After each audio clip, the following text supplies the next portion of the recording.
No, yeah, there we go. That's the right one.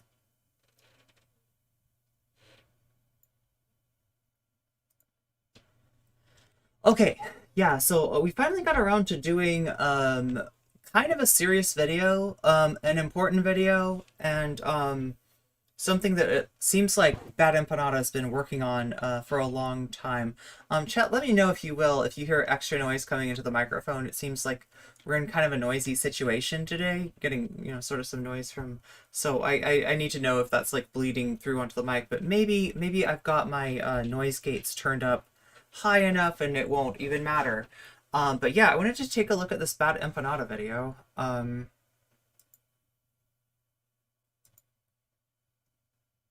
About settler colonialism and Lebensraum, two concepts that have a more direct link than a lot of people realize.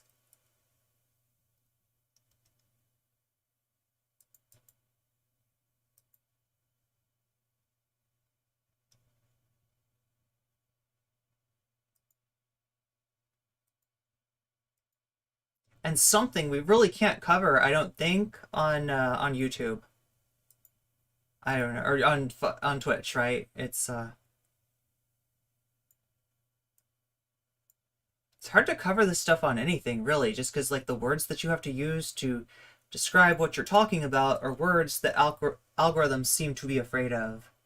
No noise, so no noise so far. Oh, good. Okay. Um,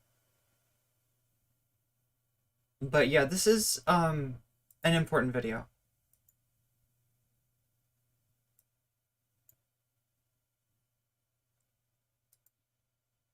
and an educational video as well. It's practically impossible that the Nazis, fighting on two fronts, could have won World War II. But for the sake of a thought experiment, regardless of how unlikely such a course of events may have been, let's just say that they'd somehow managed to magically conquer and keep all of Eastern Europe. And then I didn't know we were going to start off with like alternate history. Okay. Hitler's abominable plans were implemented all across this massive Nazi state. Now, let's fast forward way Umar, what's past this up? genocidal foundation to say 200 years in the future, and imagine that somehow this state still exists, with its borders largely unchanged since the initial Eastern conquest. With all of the changes that such a time frame would inevitably entail, what might it look like? Well, we could use an actually presently existing country to give us an approximate idea. So, which one has foundations that are most similar to our Nazi hypothetical here? Not necessarily exactly the same, Canada. but most similar. Believe it or not, the answer to that question is easily the United States of America. And this is no coincidence, because there is a clear ideological and practical continuity between the early USA and Nazi plans to colonize Eastern Europe. This led top Nazis to repeatedly declare their intent to replicate the USA's westward expansion. Adolf Hitler, for example. So I had kind of heard of this, I was aware that there was some, reference in amongst the Nazi top brass to, oh yeah, what was it? Jim Crow. That there was a story that I'd heard. Yeah, it's always like through a story. It's like, that, that they had looked at Jim Crow as a policy, and maybe at some point decided it looked a little extreme. I don't know. Said that in the East, a similar process will repeat itself for a speedrunning the new second time, as in the conquest of America, that the natives of Eastern Europe should be looked upon as Indians, and noted approvingly that the Americans had shot down the millions of Indians to a few 100,000, which he hoped to replicate in Eastern Europe. The most well-known aspects of Nazism are its dictatorial, cult-like nationalism and fanatical, genocidal anti-Semitism. But less commonly known, and also intrinsically linked to those other aspects, is the primary motivation behind the Nazi invasion of Eastern Europe, that started World War II. Their desire to conquer huge amounts of territory for German colonization and settlement. Nazi Germany's planned and partly carried out expansion into Eastern Europe was, like the westward expansion of the USA, a project of settler colonialism, conquest and territorial expansion undertaken not simply for the purposes of ruling over and extracting wealth from the population. Meow meow. How's everybody doing? I forgot to kind of like check in. I think I started the stream like really quick, you know, without like saying hi to everybody in chat. How's everybody doing? How's everybody dealing with like the holiday season and more uncertainty over COVID and all the other stuff? Feeling meow. Yeah, it's a big mood. In a lot of ways. Hey, what's up, Big Cub? Good to see you.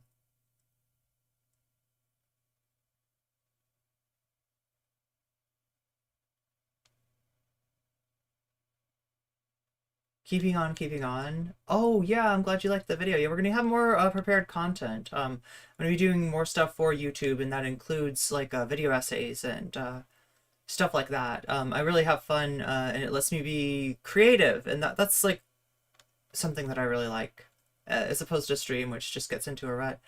Definitely his best video. Yeah, Bad Empanada does a lot of good stuff. Does a lot of, you know, deep dive documentary style videos that really teach you that, you know, it's like people talk about infotainment, right? Or edutainment, as Demon Mama would call it, but it really does kind of, you know, it's like watchable, but didactic. I just wanted to throw that word in because I'm an English major. No.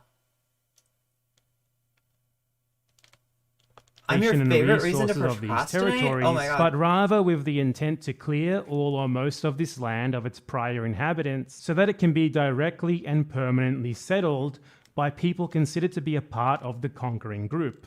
COVID makes work more tiresome than usual, that's all. This requires them to somehow deal with those who were already living there, through means which have in practice ranged from forced assimilation, to forced deportations, to outright mass killings, or even multiple or all of those at the same time. The result is a specific system of relations where the conquering population dominates the original ones, or whatever remains of them, and shapes the land, its future, and its dominant society as they see fit. And any continued existence of indigenous populations is seen as a problem that will eventually require a solution. The USA was not the Nazis' only inspiration in their plans to colonize Eastern Europe. They were also obviously influenced by German history and borrowed from other examples such as the British Empire. But the evidence presented here will show that, overall, American influence was more significant than that of any other. Yes! Hello, Martha. I'm glad you like watching my stream. Welcome. Precedent, particularly because the USA was also the primary practical and ideological reference point used by the earlier German colonialist in Southwest Africa, present-day Namibia, who committed the Herero and Nama genocide in the early 1900s. Their ideology and practices were then influential on the Nazis, who modified them for their own job hunting under COVID? Oh my God. Purposes, and picked up the American influence in the process. Then there were also more further direct influences, which were so pervasive that, aside from the aforementioned direct references to the US that I cited, they can be seen directly. Wait, is this a meme? Did I get memed on? In Nazi plans and was I actually saying? They even tried to implement their own US-style native reservations, for example. When all's said and done, a direct line between American and Nazi colonialism can be clearly traced. And I'm going to explain just how. By the end of this video, we'll see that Nazism was not just some alien phenomenon that came out of nowhere, but rather a radicalization of earlier European settler colonialism, and in particular, the strain developed in the USA, except this time implemented on the European mainland itself. That's what my channel is missing. It's like an intro with a nice sound design like that. No meme.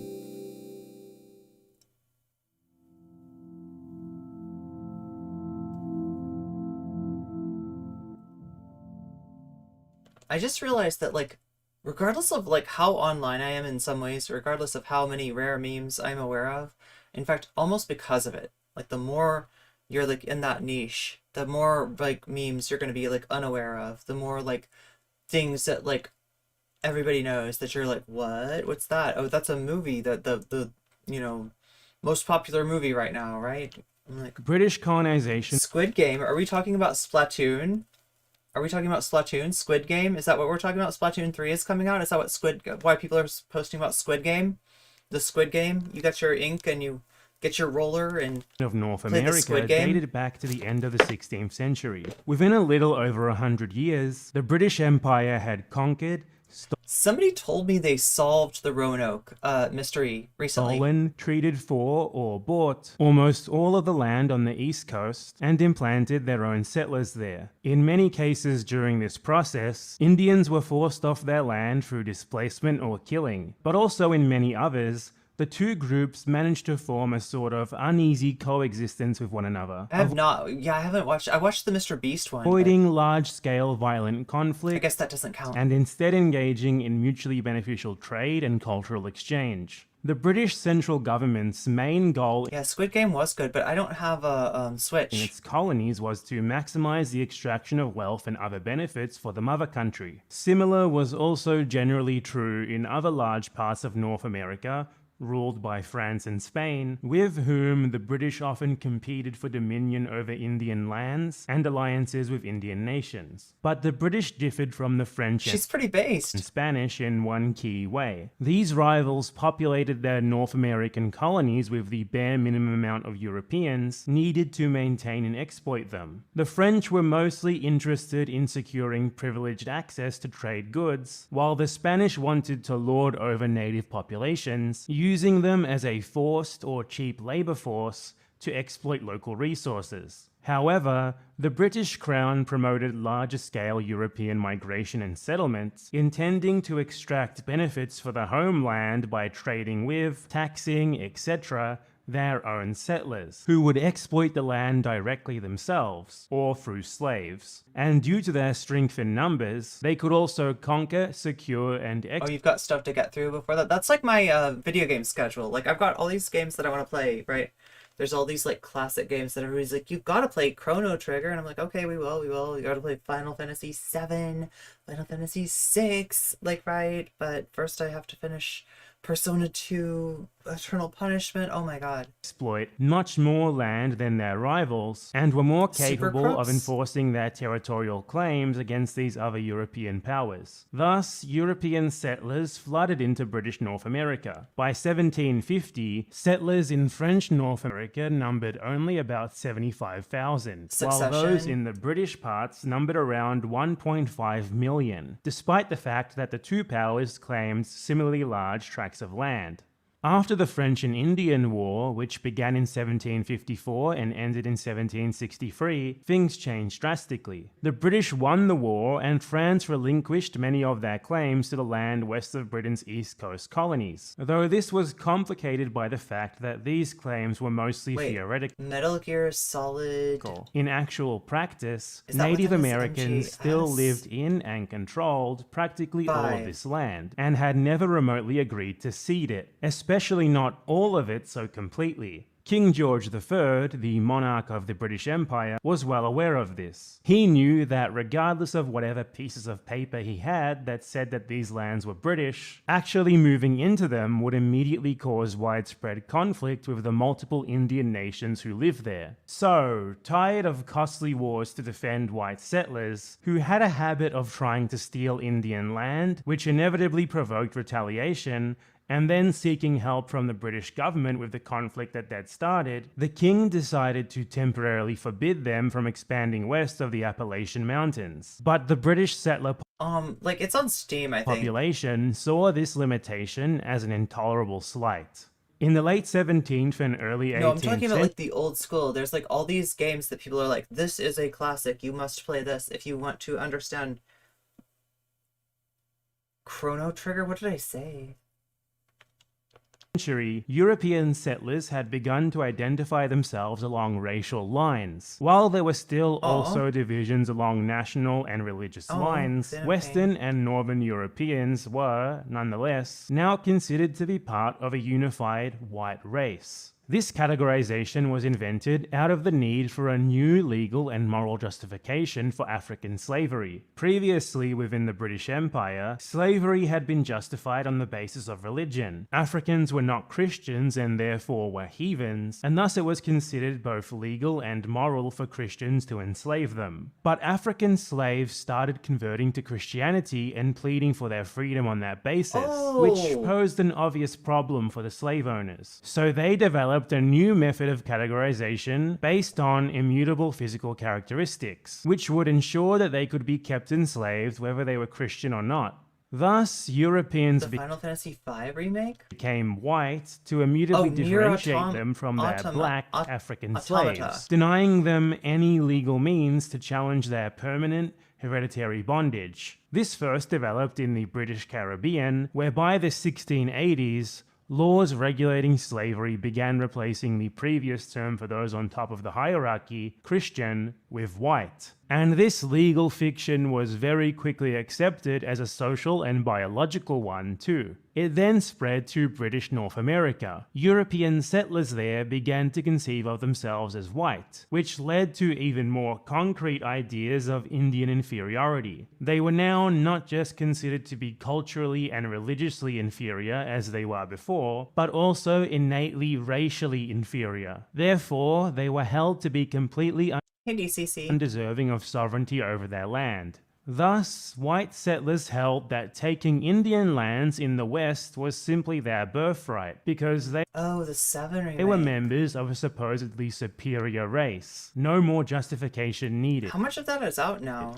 This was additionally facilitated by a rapid increase in the white settler population throughout the 18th century, to the point that settlers outnumbered natives by a ratio of at least 4-1. With this strength in numbers relative to before, they suddenly got much braver and began to far more frequently uncompromisingly push their claims for the Indian lands that they believed to be their birthright. Many settlers in Britain's North American colonies thus came to see negotiation, compromise, and coexistence with natives as obsolete. Why bother when they could just take the land with their overwhelming numbers and exclude the inferior Indians from it? So the king's proclamation limiting expansion on Indian lands was seen as completely unacceptable. 14 years later, it became a significant contributing factor to the rebellion of the colonists against the British Crown. In the Declaration of Independence, Thomas Jefferson, himself a wealthy speculator in Western Indian lands, who stood to profit handsomely from their conquest, listed among the grievances.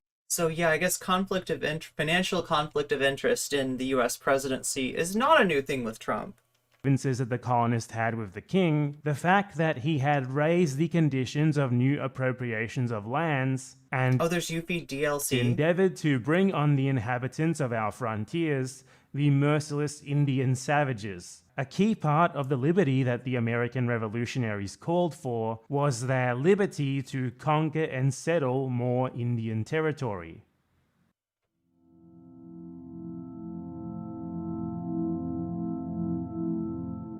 Okay, so if I'm gonna make video essays, I gotta get that sound.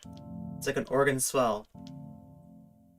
Get that organ swell. The incredibly influential Jefferson quickly became the formative figure of what would later come to be known as the ideology of manifest destiny. Even at try and tell anti-Trumpers that. This early point, he was already... I mean, there's some stuff in here already that's blown, like, the minds of conservatives in terms of the, literal description of the construction of the white race. The idea that it wasn't a thing, it was a justification, it was a means to an ends. It was a useful tool, basically, for those in power. Envisioning the USA as a continental empire that patriotic socialism might one day even control all of the Americas. He wrote in Patriotic Socialism with two holes in 1786 that our confederacy must be viewed as the nest from which all America, North and South, is Oh, you like the yeah? Oh, thanks. Well, I've got kind of a video essay out. It's a short one. I mean, it's a let's call it a test of concept, right? About the butt kissing. So don't miss that one. That one's really funny. And like it's Rod Dreyer, who you might not have heard of. He's like a tradcon who he's got such a long like history of cringe, right? He wrote an article in the American Conservative about demon possession and was like, no, for real, for real. My friend's wife, demon possessed. I had to go over and see her, and yeah, I was just like The Exorcist. It was really, he like wrote a whole article, like an article, right? Like claiming that demon possession is real and it couldn't possibly be anything psychological. There's no other explanation for it. It's the devil, right? And then he's a weirdo because he's kind of like, they call him a crunchy conservative. They're like really tradcon, but they're kind of like economically more populist. So it's a little bit Nazgul Vortex adjacent, and he's just hilarious. He's hilarious. He's going off about safe sex kits that people are getting at Princeton include stuff that would allow you to do butt stuff, and he's like, whoa. Butt stuff, what, yeah, he's peopled. kind And of a later boomer that moment. it is impossible not to look forward to distant times, when our rapid multiplication will expand itself beyond those limits and cover the whole northern, if not the southern continent. Jefferson, as one of the most important founding fathers of the US state, an important figure in the US War of Independence, and as one of the country's first presidents, provided crucially important intellectual legitimacy to the idea that settlers had a right to claim Indian territory. He did this with his imagining of a coast-to-coast American empire with so much land that any white man could claim a substantial plot and make a prosperous living for himself and his family as a farmer. So if you want to get people to do things that are immoral, you gotta kind of provide a justification or an incentive, right? Like if we all do this immoral thing together, everybody's gonna gain from it. And just not notice what's happening on the other side of that equation. This is what he likely had in mind when he wrote of the right to life, liberty, and the pursuit. Oh my god, if God steps on a Lego, who does God scream to? The void. And the void screams back. Of happiness in the Declaration of Independence. White settlers were promised the liberty and happiness Bad Empanada is a cure for insomnia. Well, hopefully my voice doesn't cause that. Of having their own agrarian estate to work as independent. And again, I don't think I'll be doing any like 2-hour-long prepared content. Yeoman farmers, or of course to work their slaves on. Jefferson thus imagined the USA as an agrarian state, which he said would be built much on the enlargement of the resources of life, going hand in hand with the enlargement of our territory by those who labor in the earth, whom the US didn't invent settler colonialism necessarily. The Bad Empanada is from one, Australia, and lives in one, Argentina. He believed were the chosen people of God. Oh yeah, so I think we talked about the Spanish and the French, colonial projects as well, as the British, which obviously kind of changed once the War for Independence happened, and they were no longer held by the oh god, what was it called? There's a a edict or something that they can't go past this area as far as settling.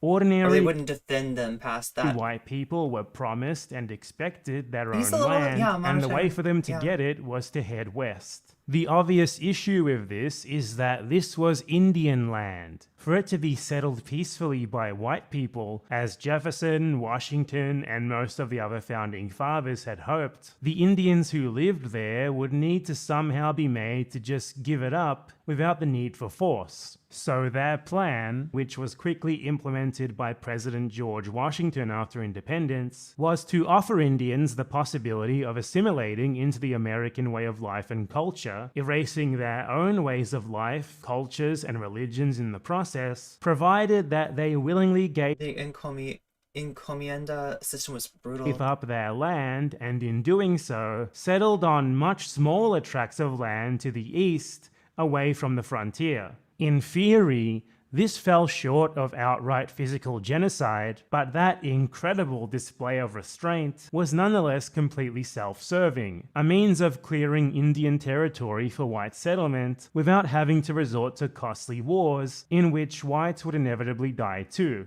Citizenship was also legally limited to whites, so clearly there was never any real intent to let Indians assimilate as equals regardless. It was simply a ploy to get them out of the way in the easiest way possible. If Native Americans did not agree to this arrangement, in which they would both be stripped of their ancestral lands and disappear, independent settler colonialism like in America, Chile, and Argentina had a policy of pro-immigration after depopulating the natives.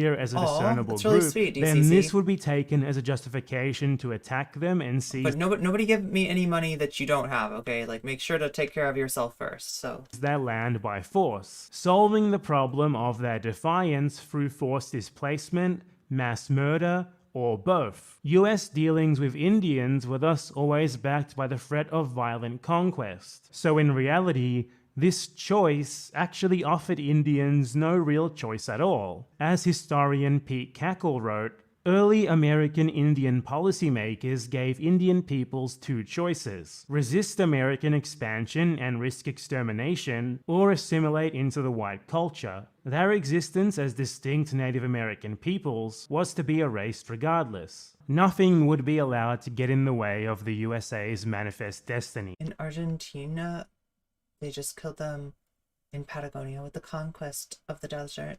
Peaceful coexistence with Indians who didn't want to give up their land and ways of life was, for Jefferson and the policymakers and millions of other white Americans who he influenced, never an option. As the historian Anthony Wallace summarized, Jefferson strongly favored the separation or elimination of disparate ethnic groups, Indians and blacks, who refused to disappear through civilization or assimilation.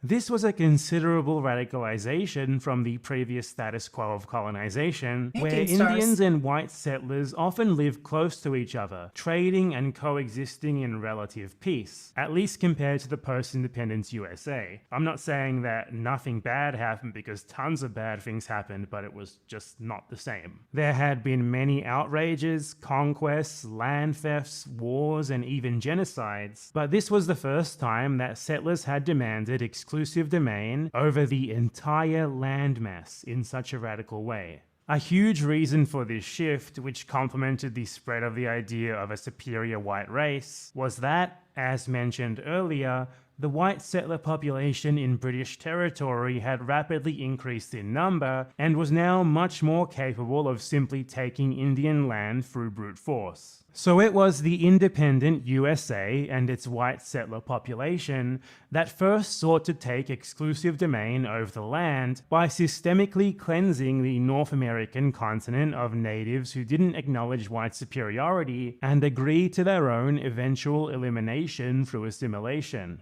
Jefferson's commitment to this idea was serious. In 1812, when most Indians sided with the British Empire over the USA in that year's war, a very predictable eventuality since the US was actively settling and conquering their lands, so Britain was their natural ally of convenience, Jefferson seriously contemplated the complete physical genocide of native tribes who resist American expansion, in retaliation for their defiance of the benevolent offer of complete land cession and assimilation.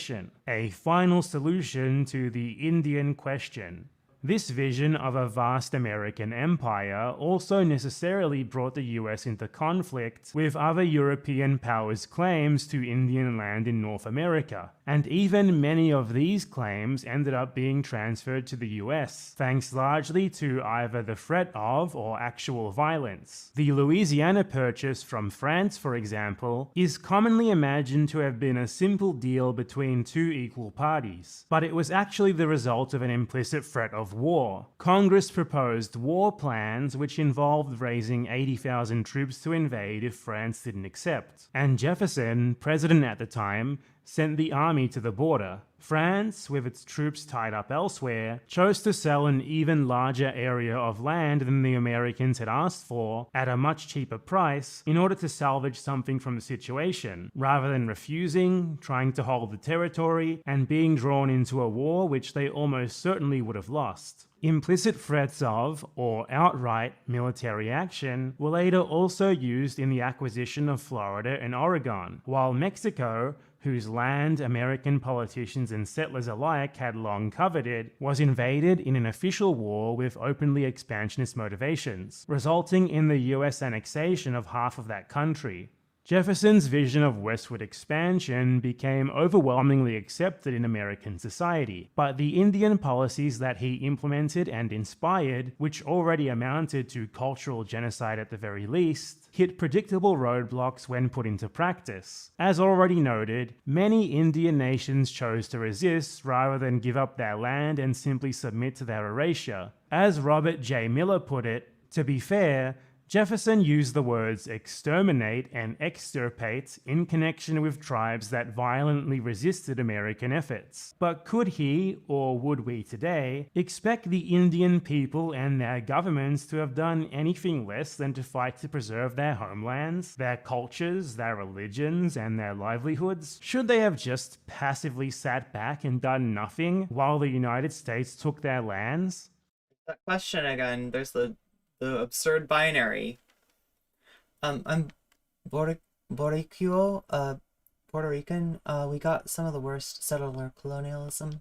The conflicts caused by this policy led to further radicalization of settlers on the western frontier, who, shocked that the Indians would dare to fight back and deny them their supposed birthright, demanded that they be rapidly and violently removed or exterminated. They rejected even Jefferson's notion that Indians should be allowed to assimilate and occupy farmland in the proximity of white citizens, despite the obvious utility that this held, in the fact that much bigger expanses of land to the west would be cleared up for white settlement as a result. So even the Indians who did everything that white Americans had demanded of them came to be perceived as enemies. The culmination of this is best demonstrated in what was done to the assimilated Cherokee in the South. They allied with Britain in the War of Independence, hoping that the Crown would help to protect their lands from ongoing settler encroachment. After the war was lost, Oh my god, thank you, DCC. You got big left-wing energy.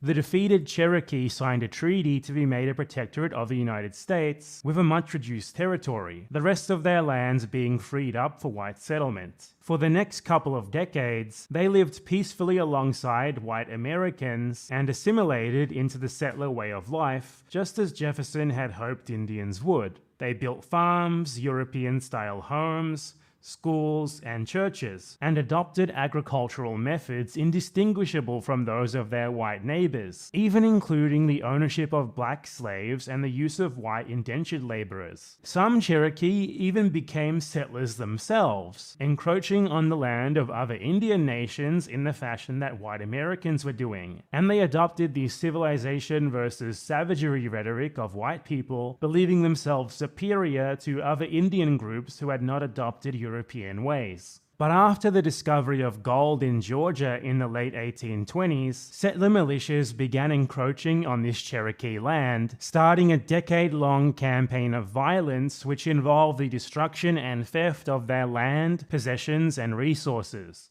Even if they took up settler ways and gave up most of their original land to whites, just as had been demanded of them, the land that they were left with was still coveted and their presence seen as an affront. White settlers were convinced that their superiority gave them a divine right to Indian land, regardless of whether the Indians were assimilated or not, and thus simply couldn't abide to live alongside them any longer. a view which was, once again, institutionalized by the fact that citizenship was limited to whites, which codified this supposed superiority into law and denied all Indians any real legal status. You can see the connection between this and modern day settlements, too, in that any sort of resistance that's ever put up towards that conquest, towards the settling and the subjugation of those lands, is basically taken and used permanently as a justification for more aggression by the settler colonialists. When push came to shove and the US government had to choose between abiding by Jeffersonian... It's almost mythologized, right?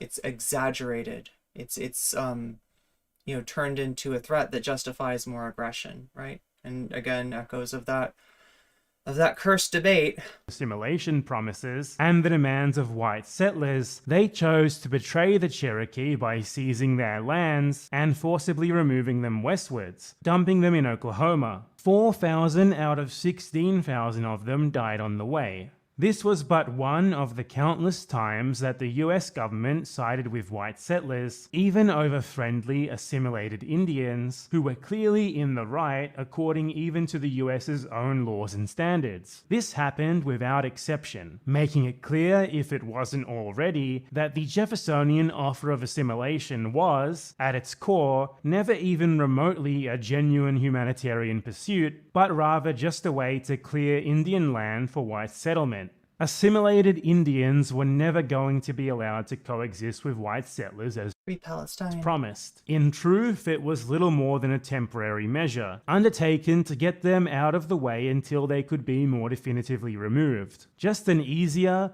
less costly way to seize Indian land and clear the path for the USA to manifest its destiny all the way to the Pacific Ocean. As the historian Kathleen Duval summarized, in the contest between Indians who were good friends to the government and white squatters who disobeyed the government's orders at every turn, the latter won. The Cherokees exposed the central contradiction in the assimilation policy. It was designed at least as much for the purpose of freeing land for white settlement as it was for the preparation of Indians to join the Republic. When those goals came into conflict, the government of and for white men always chose the former.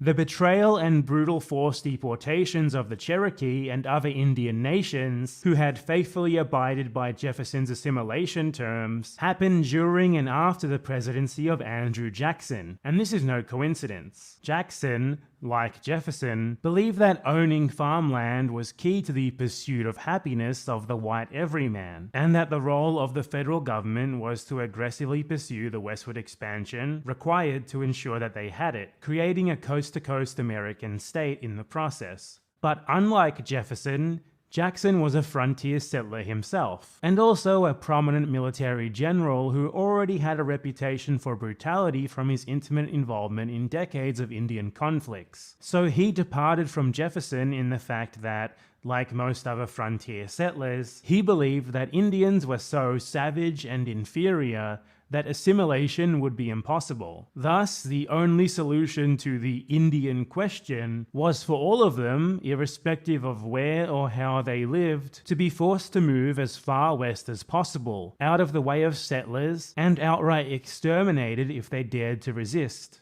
Jackson embodied the radicalization that was inevitable when Jefferson's ideas were applied to the practical reality in which settlers still believed that they had the right to the land of even the most well-assimilated Indians. Jefferson's choice of give us your land and assimilate or be exterminated took only a few decades to evolve. And Jackson's on the $20 bill. There was a plan made to replace Jackson, and I think it got stalled. I think it was one of those things where it started to happen, and then a bunch of right-wingers were like, political correctness, and they were like, oh wait, no, we'll leave Andrew Jackson. Into give us your land and get out of our way or be exterminated. This was not at all a surprising development for anyone involved either. Jefferson was, in fact, the one who'd first come up with the idea of mass Indian removals 50 years earlier. He'd even personally flagrantly violated treaties and carried a few removals out himself during his own presidency, albeit on a much smaller scale. So even before the War of Independence, Jefferson knew that his disingenuous and violent assimilate or perish policy would eventually result in a move to a generalized remove or perish policy.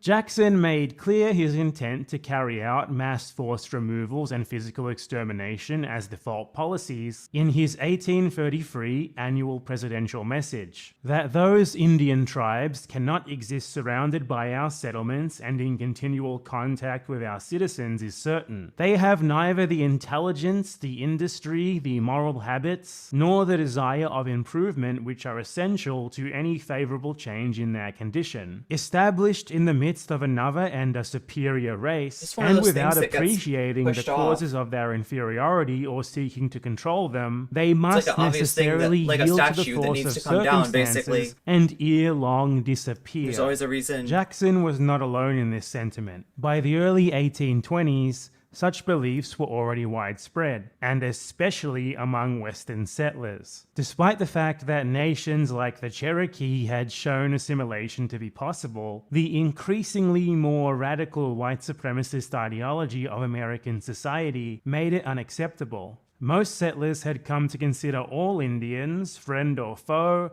assimilated or not, as part of the same inferior race. So when they were outraged that Indians on the frontier dared to defend their land from settlers rather than simply giving it up, they considered even entirely different groups of Indians living further east as agriculturalists among whites to be collectively responsible. And so the idea of Indian assimilation was marginalized, replaced by the belief that it was impossible. The popular opinion now dictated that, as historian Reginald Horseman wrote, it was neither circumstances nor environment, but specific inherent physical differences that accounted for the failure of the non-Caucasian races to achieve Christianity and civilization. He's still like a folk hero in the South. The practical consequences of this Jacksonian evolution of Jeffersonian thought on the Indian question were even more catastrophic for Indians than those of the already genocidal assimilation policy. The aforementioned removals, which mostly occurred during Jackson's presidency, are the most egregious example. These removals were, according to the US government, legitimized by treaties with native groups. But these treaties were, for all intents and purposes, falsified. The US side was well aware that Indians weren't just gonna sign their land away and agree to be deported thousands of miles west. This was unimportant to Jackson. He'd already written way back in 1817, when he was a prominent general who'd already been directly responsible for atrocities against Indians, that he viewed treaties with the Indians as an absurdity. So the supposed treaties that he ended up forming to justify the forced removals known collectively as the Trail of Tears were both backed by threats of violence and clearly duplicitous. Negotiators sought out Indians who were little more than random individuals with no actual power to make such decisions and bribed them in exchange for them signing pieces of paper on Jackson's terms. These pieces of paper were then used to justify the violent land seizures and forced removal of tens of thousands of people who were very clearly not going willingly. For example, the treaty that legally backed the removal of the Cherokee was signed by a delegation that had no actual power to represent them. 99% of Cherokees rejected it, including their elected principal chief, yet the US government still used it to justify the seizure of all Eastern Cherokee land, and therefore... So, like, not the exact same thing, but I know that the pro-pipeline forces, whenever there's a protest, you know, against a pipeline, they will find people of the nation in question who maybe stand to financially benefit from the pipeline being there, who say, yes, we want the pipeline is good, we need the, you know, they'll you know what I mean, and they'll kind of use that as a thing of like, oh, you know, I don't know who you've got, this seems like the online left to me, I don't know if there's any actual First nation people supporting it, but we've got, two people from that nation publicly backing it. So what now, right? And it's so disingenuous. It's the same kind of tactic, right? Of trying to, well, I mean, it's a very cheap and quick and dirty way to manufacture consent, let's just say. Deportation to the West. These on-paper legal barriers were Between little more Lauren than formalities. Boebert and David In Duke, practice, as far as whenever settlers coveted Indian land, the US government always ended up finding a roundabout way to sign off on its seizure, especially from Jackson onwards. Those who refused to cede their land to whites and instead resisted were frequently offered no mercy, true to the promise of both the Jeffersonian and Jacksonian choice. This was equally true in cases where treaties were in place, which theoretically made white encroachment on Indian land illegal. In 1836, Creek Indians living on land allotted for them via treaty in Alabama resorted to violent force to defend their territory. White people had been building settlements there for years, yet the US and Alabama state governments had done nothing to stop them, leaving the Creek with no other options. Jackson took this as a convenient justification to finally get rid of them. He sent soldiers to carry out indiscriminate massacres of men, the elderly, women, and children, and forcibly removed the survivors to Oklahoma. Some factions of in Australia, they use neighboring Indigenous quote-unquote corporations to give them permission to seize more Indigenous land. Same as it ever was, yeah. Creeks had actually disagreed with resorting to violence and fought alongside American forces against those among their people who had. As thanks for this, they weren't given any special treatment. They were also forcibly removed. Around 25% of the deported Creeks died during the journey alone. The problem was not whether they were friend or foe, but simply that they were Indians. And Indians, according to white American society and government, had no right to anything but to disappear.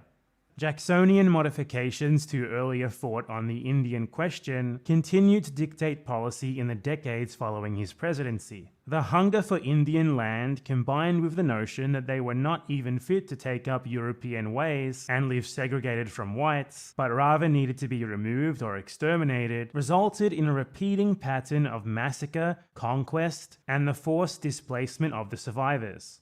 Indian lands in the West were continuously encroached upon by white settlers. The only option offered to the Indians who lived there by the USA once this happened, aside from death, was forced removal further west. Thousands inevitably died during these journeys, and the complete uprooting of entire native societies to entirely different, often unsuitable lands caused more miseries, such as the destruction of their economies, social bonds, and traditional ways of life, which led to starvation and societal destruction. Exactly what you would expect when you just uproot thousands or tens of thousands of people and dump them somewhere. In both its intent and results, this practice constituted a sort of attempted genocide by attrition, less dramatic and immediate than hands-on mass killing, but with a similar result regardless. This additionally brought them into conflict with other Indians further to the west, whose ancestral lands they were being forced onto. And all of this was temporary regardless, as the goal of Manifest Destiny was to annex everything from coast to coast anyway. The plan was that settlers would,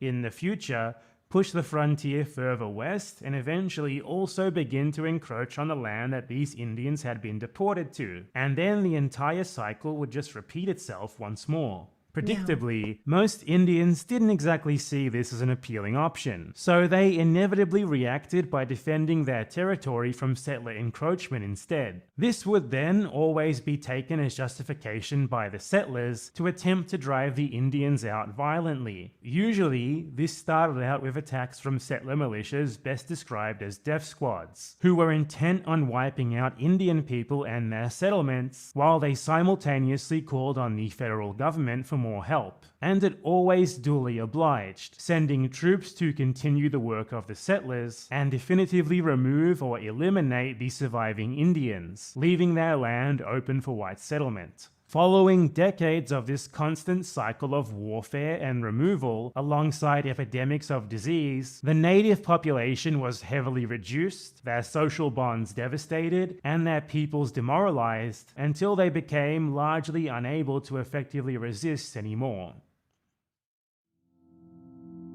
Is that lipstick? It's trying to be. And just like, my lips are like a little bit dry. In 1845, the writer John Sullivan finally gave this already long-standing colonial ideology the adequate name of manifest destiny. He wrote that it was the USA's manifest destiny to overspread the continent allotted by Providence for the free development of our yearly multiplying millions. The belief that white Americans had a special right to simply take all of the Indian land on the continent had scarcely before been so well put. By 1850, white settlements existed across nearly all of the present-day mainland US, and California, with its massive Pacific coast, was admitted to the Union after being annexed from Mexico. This made the US a truly coast-to-coast empire for the first time. To California's east, there lay just a few more US territories. Just as had happened continuously since the US's founding, these would eventually be incorporated into the Unionist states once their remaining Indian populations were eliminated, removed, or reduced in order to enable more extensive white settlement. Around this same time, justifications for racism couched in the rhetoric of science were gaining in popularity, which very nicely complemented the settlers' already ingrained belief in their innate superiority. From the 1830s onwards, spurred by the desire to further justify African slavery and the continued conquest of Indian lands, many American intellectuals made crucial contributions to these theories. By the 1840s and 50s, they had already been overwhelmingly accepted among white American society. As the historian Reginald Horseman wrote, in the first half of the 19th century, many in the United States were anxious to justify the enslavement of the blacks and the expulsion and possible extermination of the Indians. The American I think it's important to look at this stuff because you can start to see, like, not just like, you know, racism being deconstructed, but racism being constructed. The idea that it wasn't always this way, that the, you know, sort of construction of, you know, especially the concept of the white race, the, you know, that justified all of these actions that otherwise would be considered immoral. You can sort of see that it's not a natural thing, you know, at all, right? It's first you gotta make an arbitrary division, and then, you know, you can see how that can be exploited, and that can be weaponized. And really what it is like violence and decimation, right? But when it cloaks itself in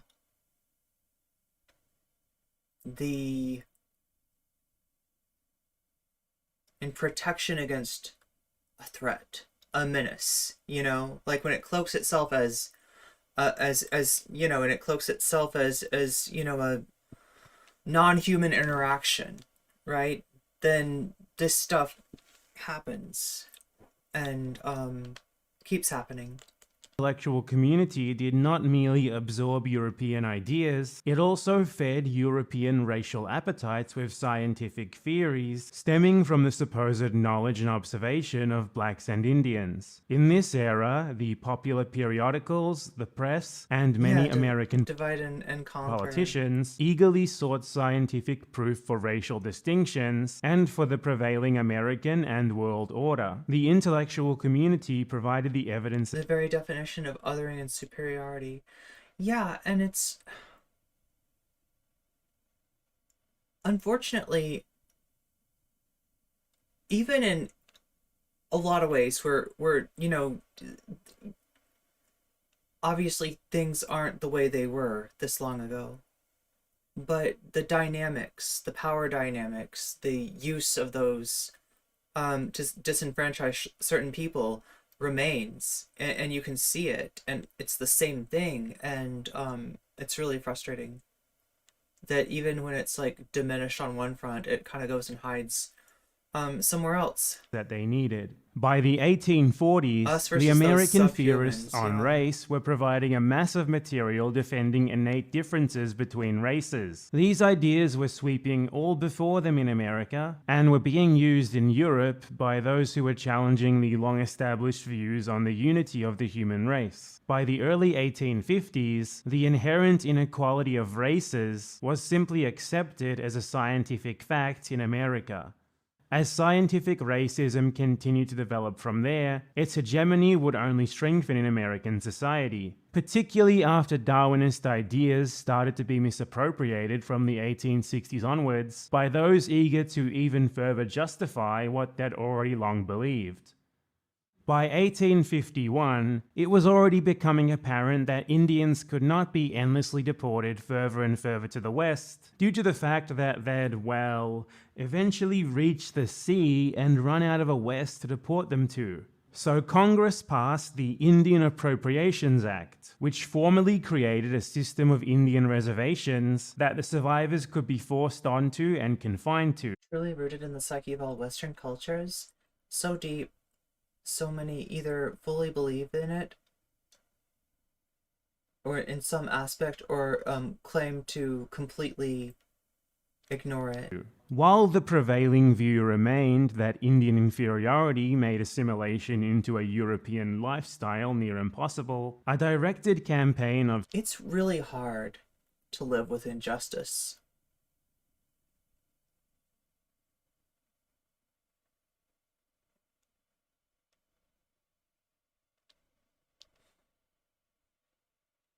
I'm sorry, I'm just like pausing on that statement.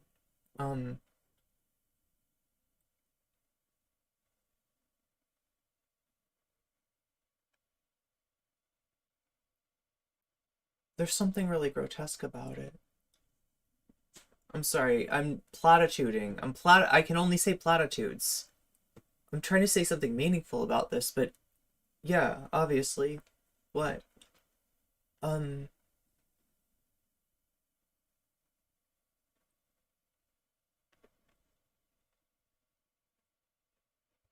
It hurts to see unfairness go on and know that there's nothing that you can do about it. systemic physical murder of the entire Indian population was still considered to be too extreme and too expensive of a measure, as well as just completely unnecessary, as the US had I already mean, I guess that's not completely true. But that fighting this isn't simple or straightforward. It's not a quick process either. It's a process that stretches on in perpetuity. taken Apparent perpetuity. in most of their territory anyway. The view was that they were basically on the verge of dying out themselves, so why put in that effort? So the chosen alternative was to concentrate them onto these reservations, segregate them from the white population, try to force them to take up European ways, and leave them to their fate, which white Americans believed was to die off completely and disappear from the world. Essentially, they were forced onto these reservations with the expectation that they would all die within a generation or two, out of sight and out of mind. The land allocated to each native group was infinitely smaller than their original territory, thought not to be of much value, and often located far from their ancestral lands. Most of them were not agriculturalists, and the land they were confined to was too small for them to survive through traditional hunting. Thus, they quickly became reliant on whatever meager US government rations were provided. Relocation onto these strictly government-controlled reservations was compulsory, and their residents were not allowed to leave without permission. As usual, Any Indians who resisted this would face overwhelming violent force. These reservations were little more than grossly underfunded open-air prisons. They were designed primarily to concentrate Indians into as small of an area as possible in order to get them out of the way of further white settlement. A more permanent solution to the Indian question than the cycle of westward removals had been.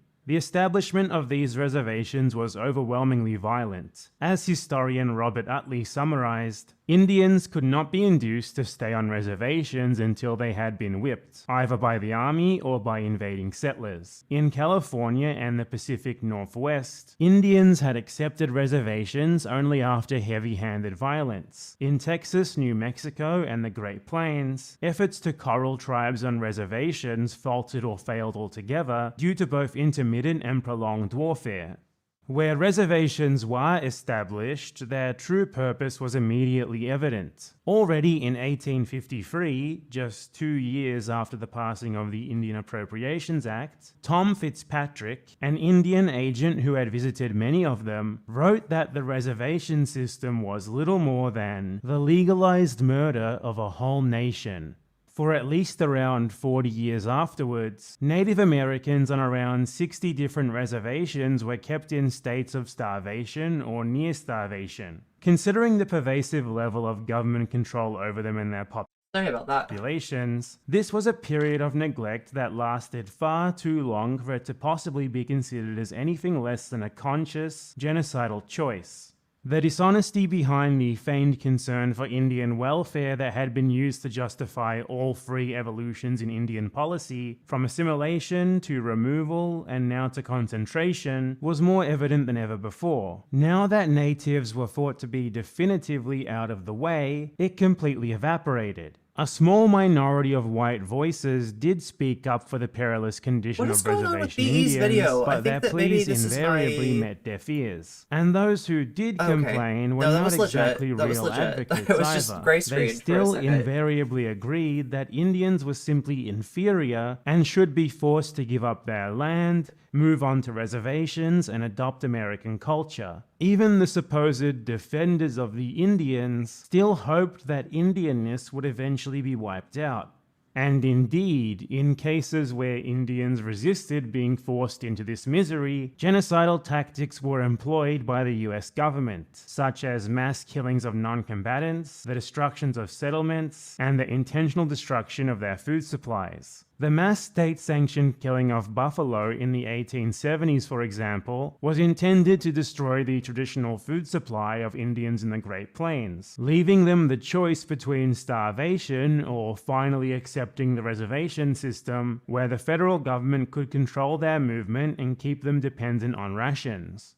The US government itself plainly admitted to the goals and effects of anti-Indian violence. A joint special congressional committee acknowledged in 1867 that their side was responsible for the massive decline in the Indian population. They blamed the steady and resistless emigration of white men into the West for causing it, and acknowledged that American whites were responsible for the vast majority of violent conflicts with Indians, which they explicitly called wars of extermination.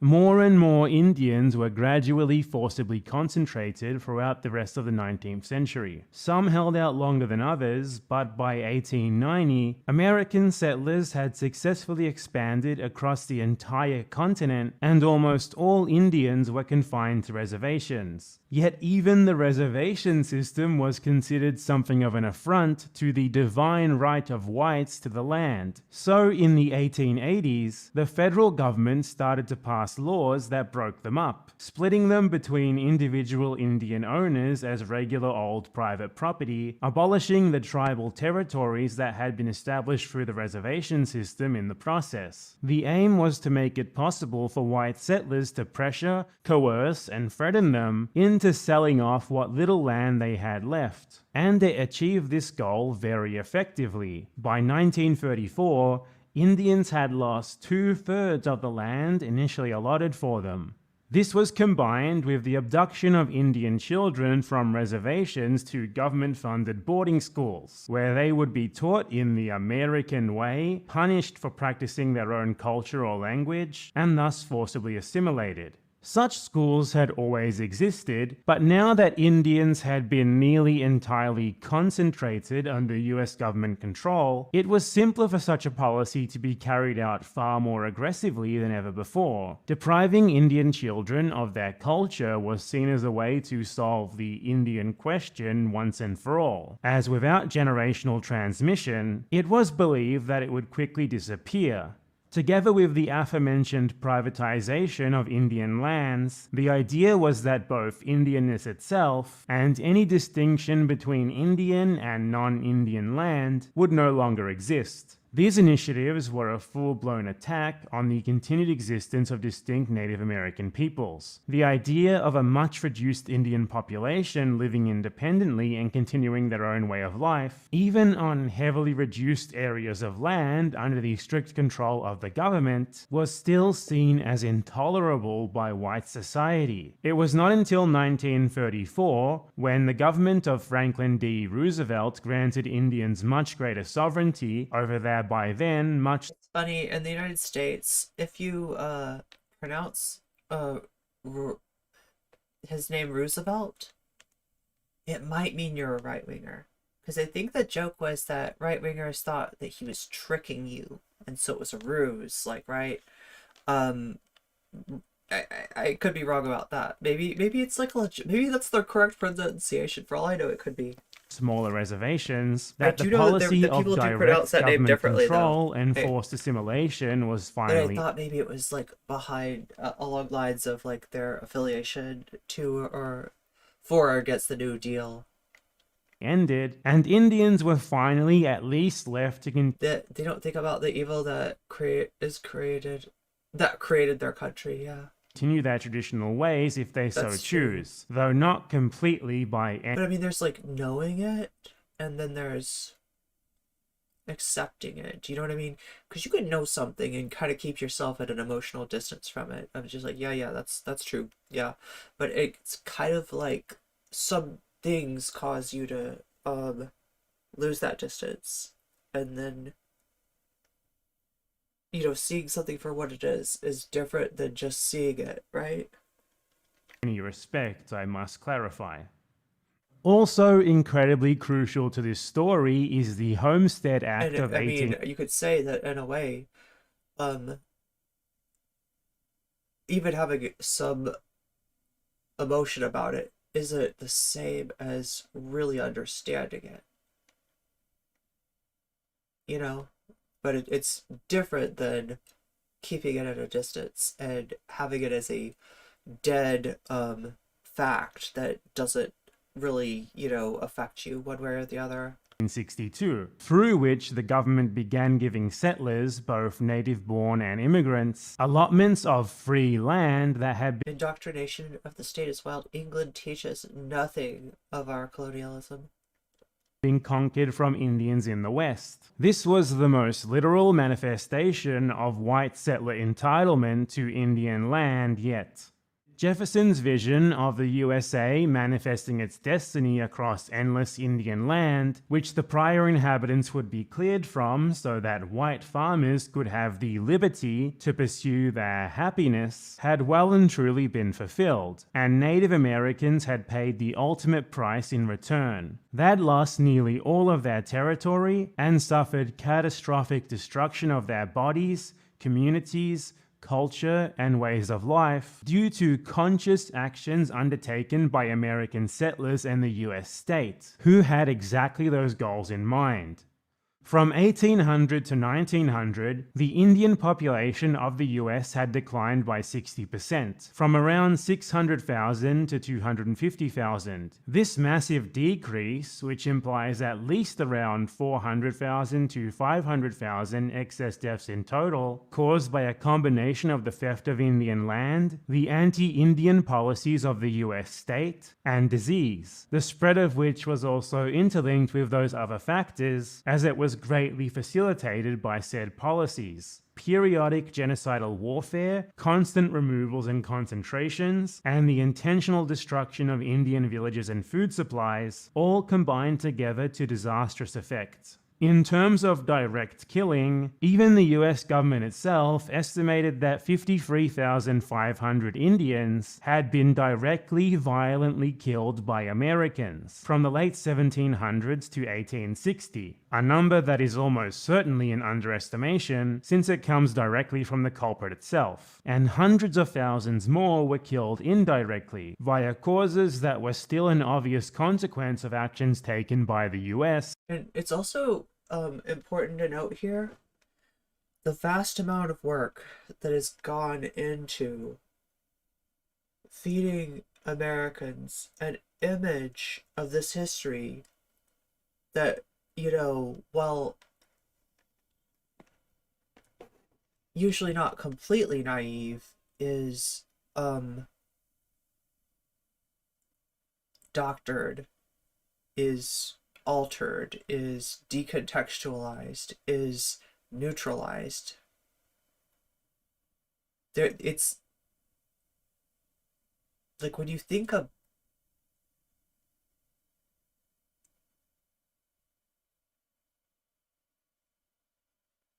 I don't want to go to this because it's kind of gruesome, but American children used to grow up playing cowboys and Indians, where they would reenact the murders that Bad Empanada was just talking about. And there's like a certain Disneyfication. I'll call it Disneyfication because I don't have a better word for it, right? But there's a certain way in which this stuff is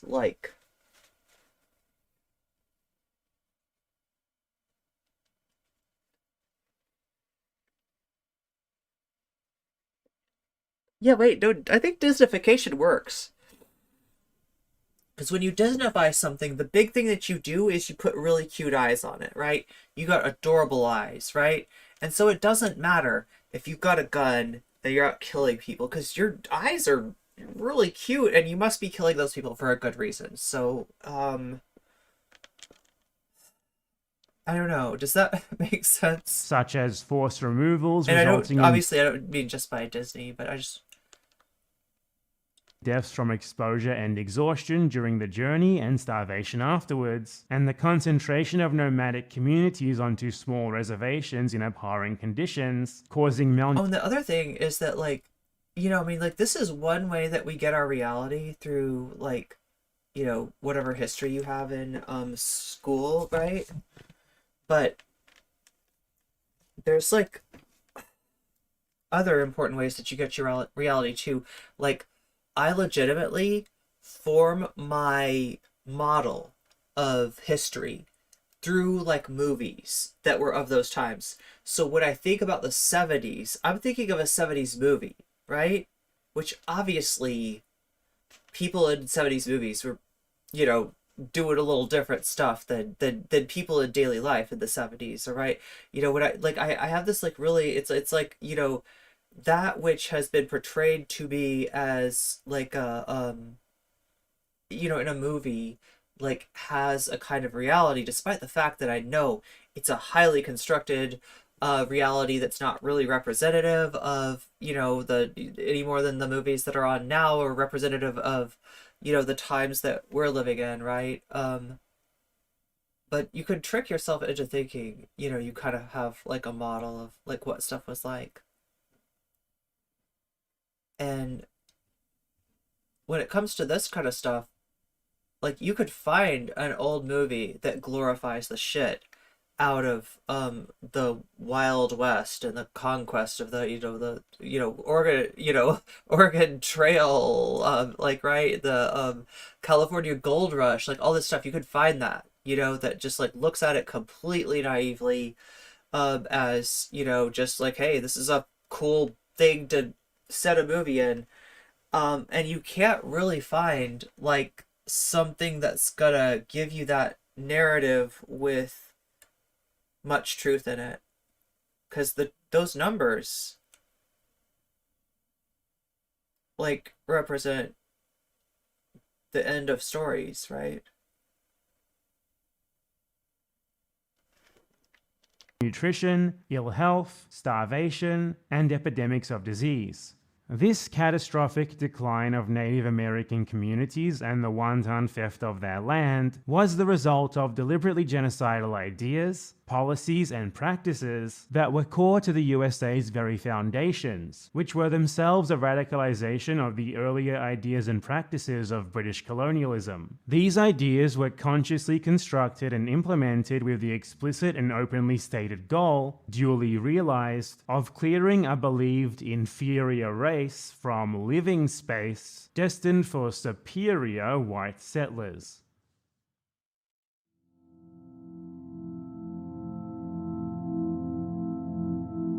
The media is constantly engaging in revisionism too. Yeah, you're right. There's a constant battle, like, against the truth, or even against like certain stories.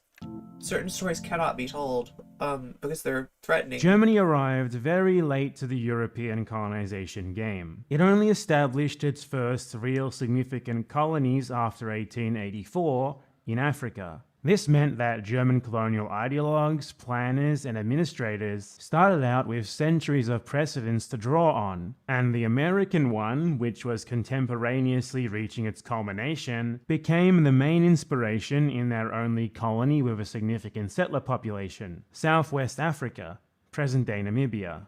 The German intellectual community had enthusiastically consumed translated material from the US on the Indian question throughout the 19th century, starting with essays justifying Jacksonian removal policies in the 1830s and continuing until the very end of the century.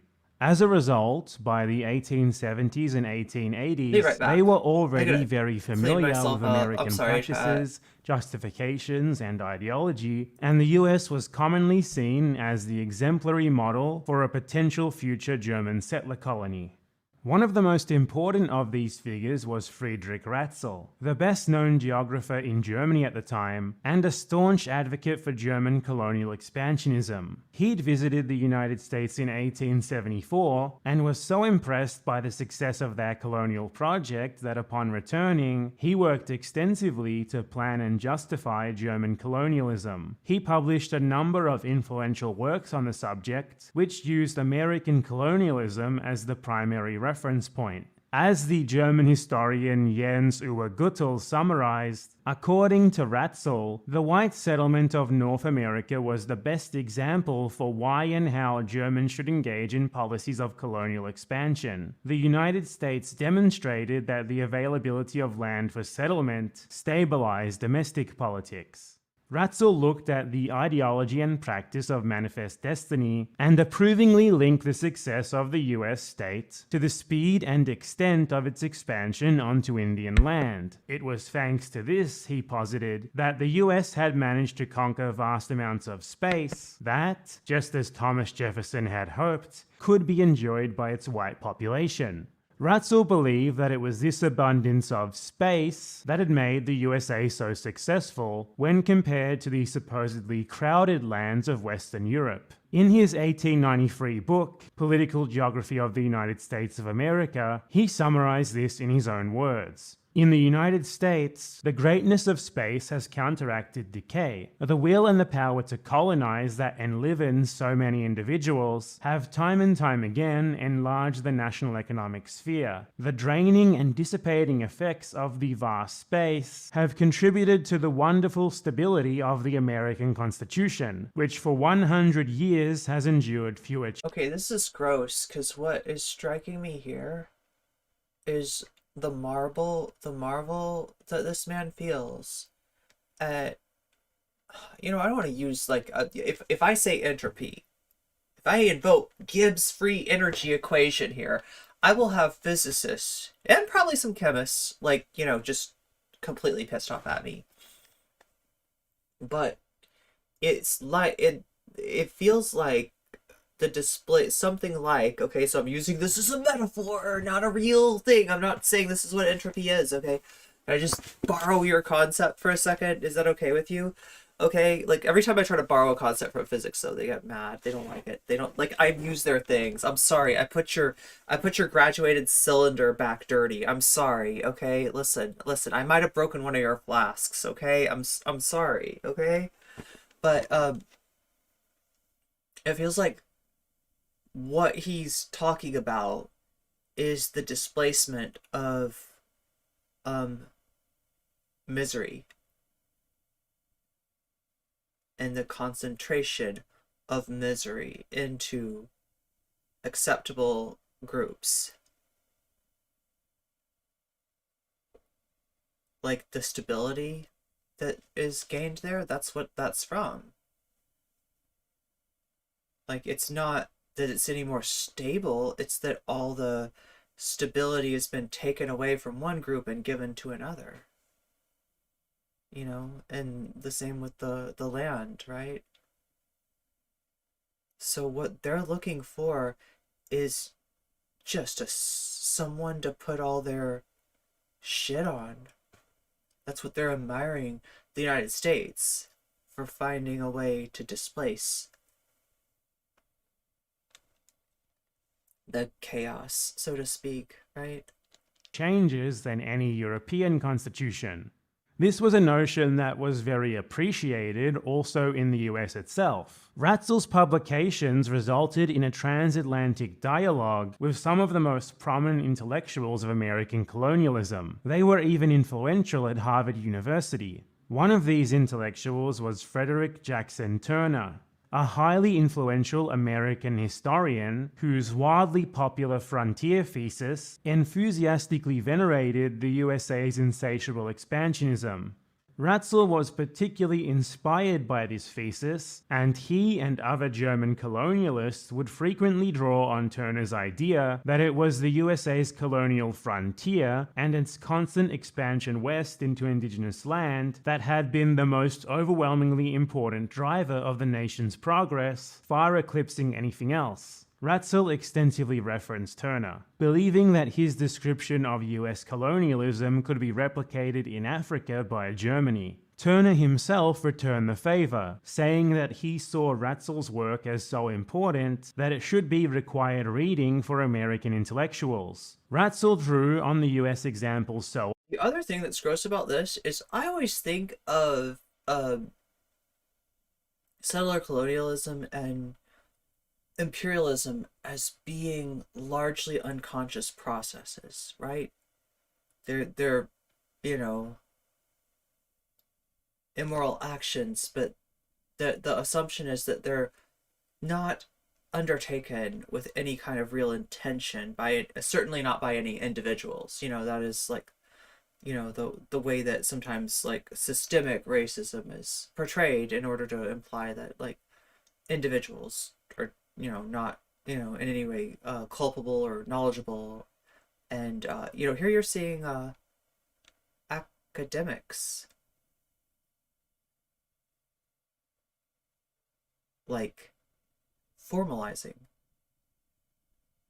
this concept approvingly.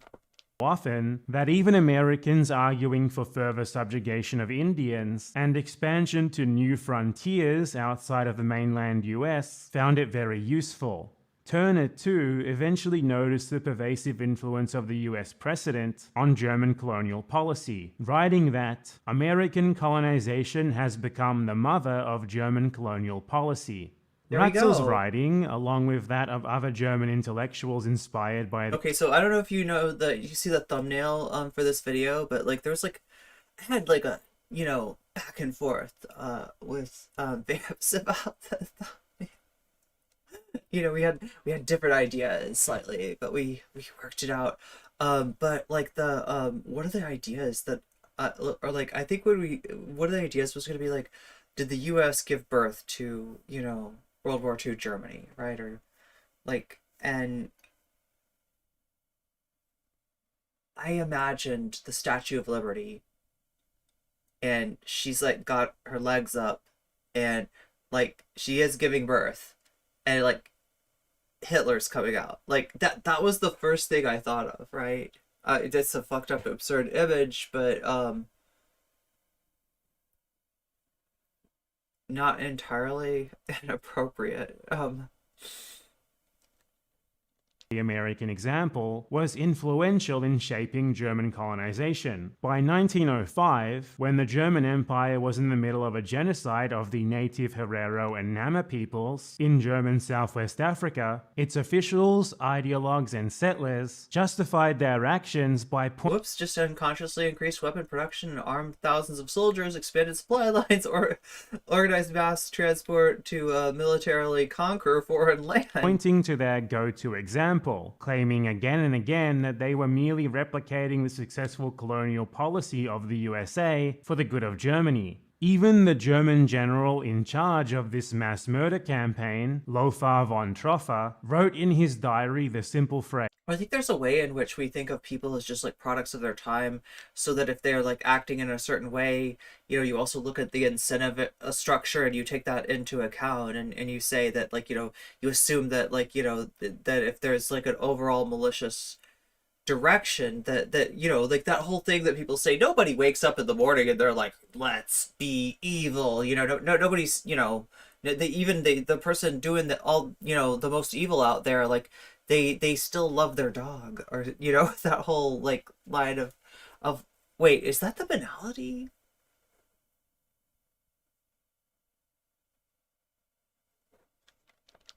the natives must give A great cover for no, like, oh my god, way. Look at Amerika.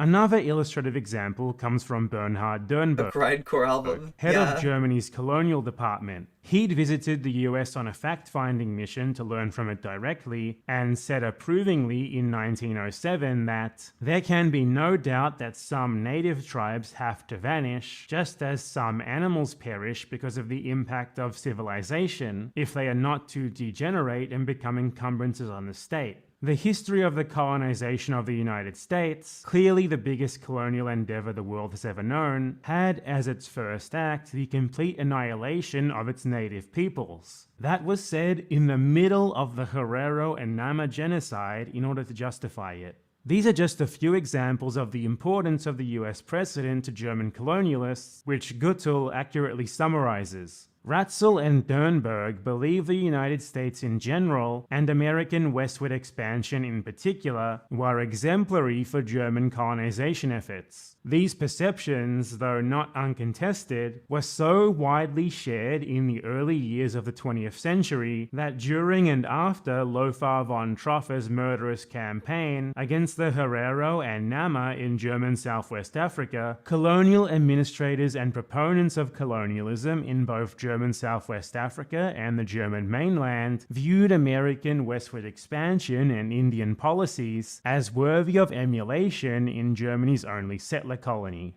Now we return to Ratzel. As is already apparent with the quotes featured in the intro, there were doubtlessly links between the German colonial obsession with the USA and Nazism. But Ratzel's work is particularly important because it's a direct confirmation of a shared genealogy between the ideology and practices that came to be known as manifest destiny and very important facets of Nazism, especially when considered in the context of his direct engagement with American scholars. In 1897, Ratzel formulated an influential theory considered scientific at the time. He combined his earlier ideas regarding the importance of space to the success of the USA with Darwinism, arguing that competition for this space was an overwhelmingly important driver of natural selection. For him, in order to succeed, living organisms such as plants, animals, and people needed to constantly expand their living space, and all biological organisms were thus engaged in a constant drive to colonize the living space of other organisms. He wrote, "Clearly,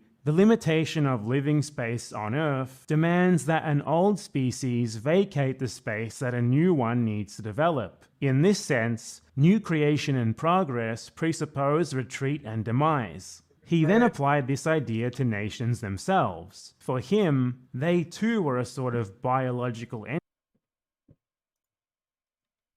It requires decades of racist propaganda to dehumanize the Native Americans. Racism is not natural, and it is a manufactured ideology system. Yeah, with an agenda, with a purpose in mind.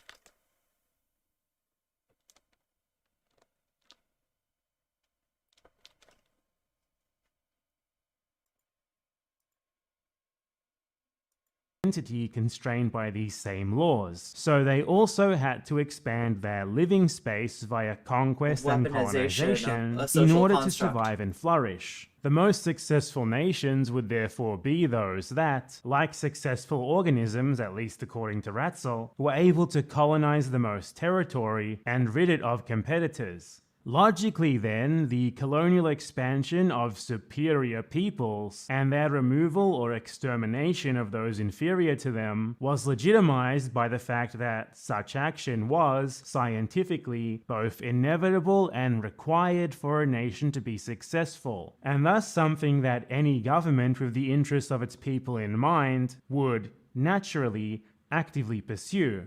For Ratzel, this explained and justified the colonization of the USA that he had long studied in cold scientific terms, fitting in very nicely with the long-held beliefs of American settlers, as first articulated by figures like Jefferson and Jackson, that were upheld by the American intellectuals that Ratzel drew from, admired, and engaged with. He even defined the specific character of this colonization in very Jeffersonian terms, as the taking over of agricultural land for direct, small unit farming by the new occupiers. This also, crucially, justified the German colonial endeavors that he had long advocated for. He called this concept Lebensraum, living space in English.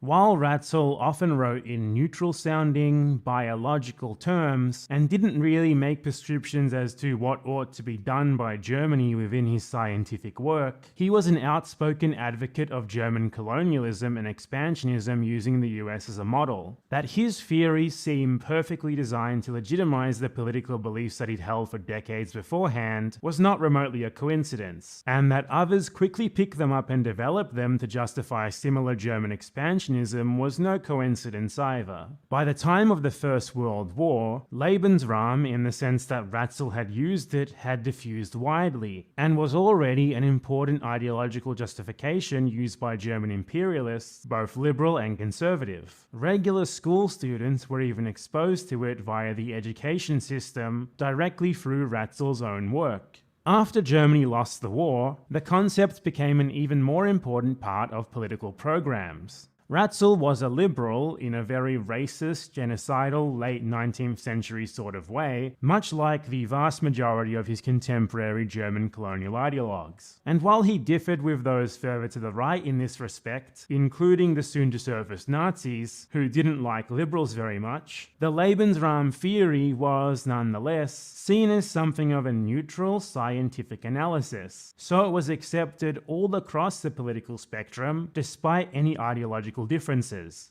By the 1920s, Lebensraum was a staple of German colonialist ideologies, and crucially, radical conservatives began to use it to justify proposals for German expansionism in Eastern Europe, rather than just colonization outside of Europe. It was from there that it would soon reach the Nazis. Some were also integrating scientific racism into the already social Darwinist Lebensraum theory, which they found quite easy to do. They argued that not only should Germany expand for its own good, but also that the Slavs and Jews in the East were biologically inferior and unable to use their living space to its full potential. Therefore, it was only natural that the supposedly superior Germanic people move in and take it from them.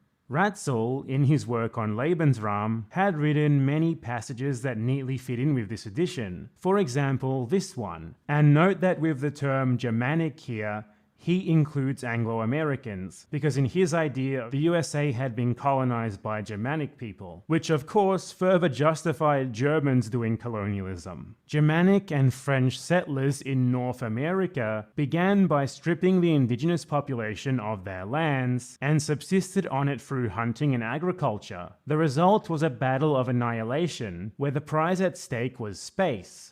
The soil. It was the Indians who lost this battle, having but a weak grip on the soil. The idea of German expansion into Eastern Europe was nothing new, and dated back centuries. What was new was that 1. It was becoming much more popular, and 2.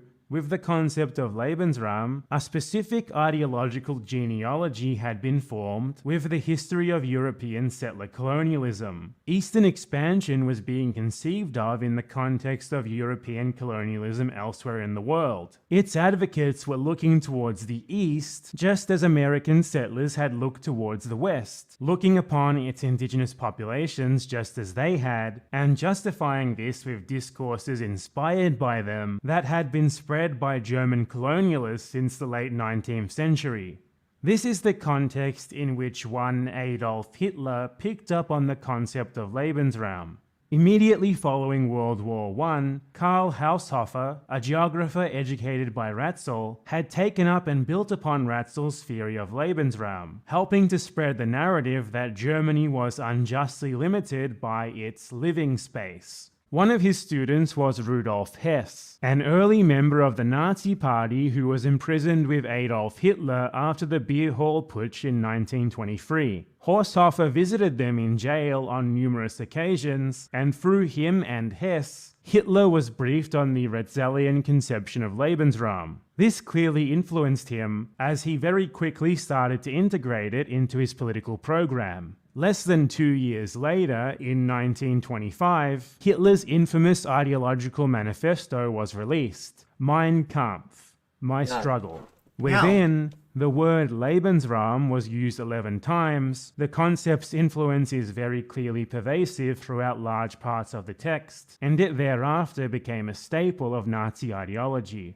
Hitler found Ratzel's idea that expanding living space was simply a natural prerequisite for the success of a nation to be reason enough to advocate for a future German conquest of Eastern Europe. And he wrote in those terms exactly. Soil exists for the people which possesses the force to take it and the industry to cultivate it. Nature knows no political boundaries. First, she puts living creatures on the globe and watches the free play of forces. She then confers the master's right on her favorite child, the strongest in courage and industry. When a people limits itself territorially, it will be forced to have recourse to self-limitation at a time when the other peoples are still continuing to increase. Someday this situation will arise, and the smaller the living space at the disposal of the people, the sooner it will happen. And note that if these quotes from Hitler don't make much sense to you, it's not your fault, it's because he was a terrible writer. You really need to read them over once or twice to really get what he was trying to say. He additionally specifically argued that this living space should not be made up of overseas settler colonies, but rather that it should be contiguous, like the mainland USA. Thus, in his prescriptions for the future of Germany, he concluded, "A war with France will only achieve meaning if it offers a rear cover for an enlargement of our people's living space in Europe. For it is not in overseas colonial acquisitions that we must see the solution to this problem, but exclusively in the acquisition of territory for settlement, which will enhance the area of the mother country itself, and hence not only keep the new settlers in the most intimate community with the land of their origin, but secure for the total area those advantages which lie in having such a unified magnitude of territory." And to this end, he proposed an Eastern policy in the sense of acquiring the necessary soil for our German people. Like with the American ideal of the settler farmer, Hitler emphasized that it was best that this living space be used for small and medium-scale family farms. Preserving a healthy peasant class as a foundation for a whole nation can never be valued highly enough. Many of our present-day sufferings are only the consequence of the unhealthy relationship between rural and city population. A solid stock of small and middle peasants has at all times been the best defense against social ills, such as those we possess today.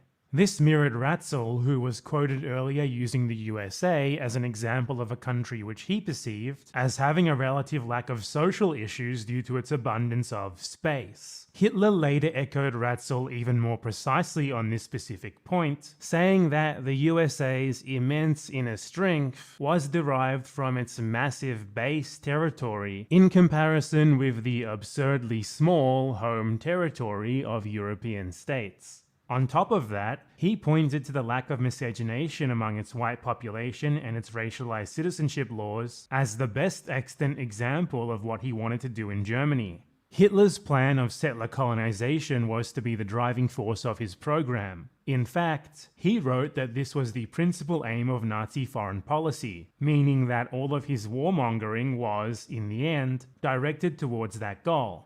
In Hitler's unpublished second book, written 3 years later in 1928, he further expanded on the importance of the conquest of Lebensraum, even stating that his other plans were all ultimately just a part of his settler colonial ambitions, including the infamous and much more commonly known Nazi race policy.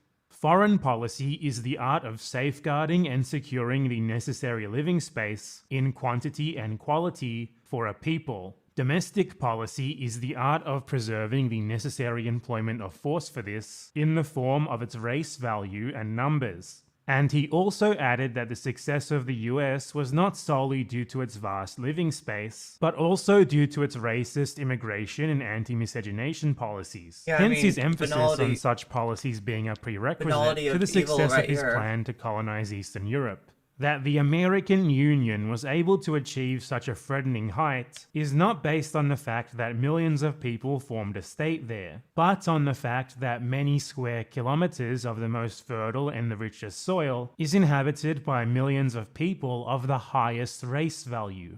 He also again echoed Ratzel exactly by using the USA as an example of a country with sufficient living space for its people. For example, he wrote, "The relation of the population to the soil surface of the American continent is infinitely more favorable than the analogous conditions of European nations to their living spaces. Regardless of how Italy, or let's say Germany, carry out the internal colonization of their soil through scientific and methodical activity, there always remains the disproportion of the number of their population to the soil as measured against the relation of the population of the American Union to the soil of the Union. And if a further increase of the population were possible for Italy or Germany through the utmost industry, then this would be possible in the American Union up to a multiple of theirs. And the German people's prospects are hopeless. Neither the present living space, nor that achieved by a restoration of the borders of 1914, will allow us to lead a life analogous to that of the American people.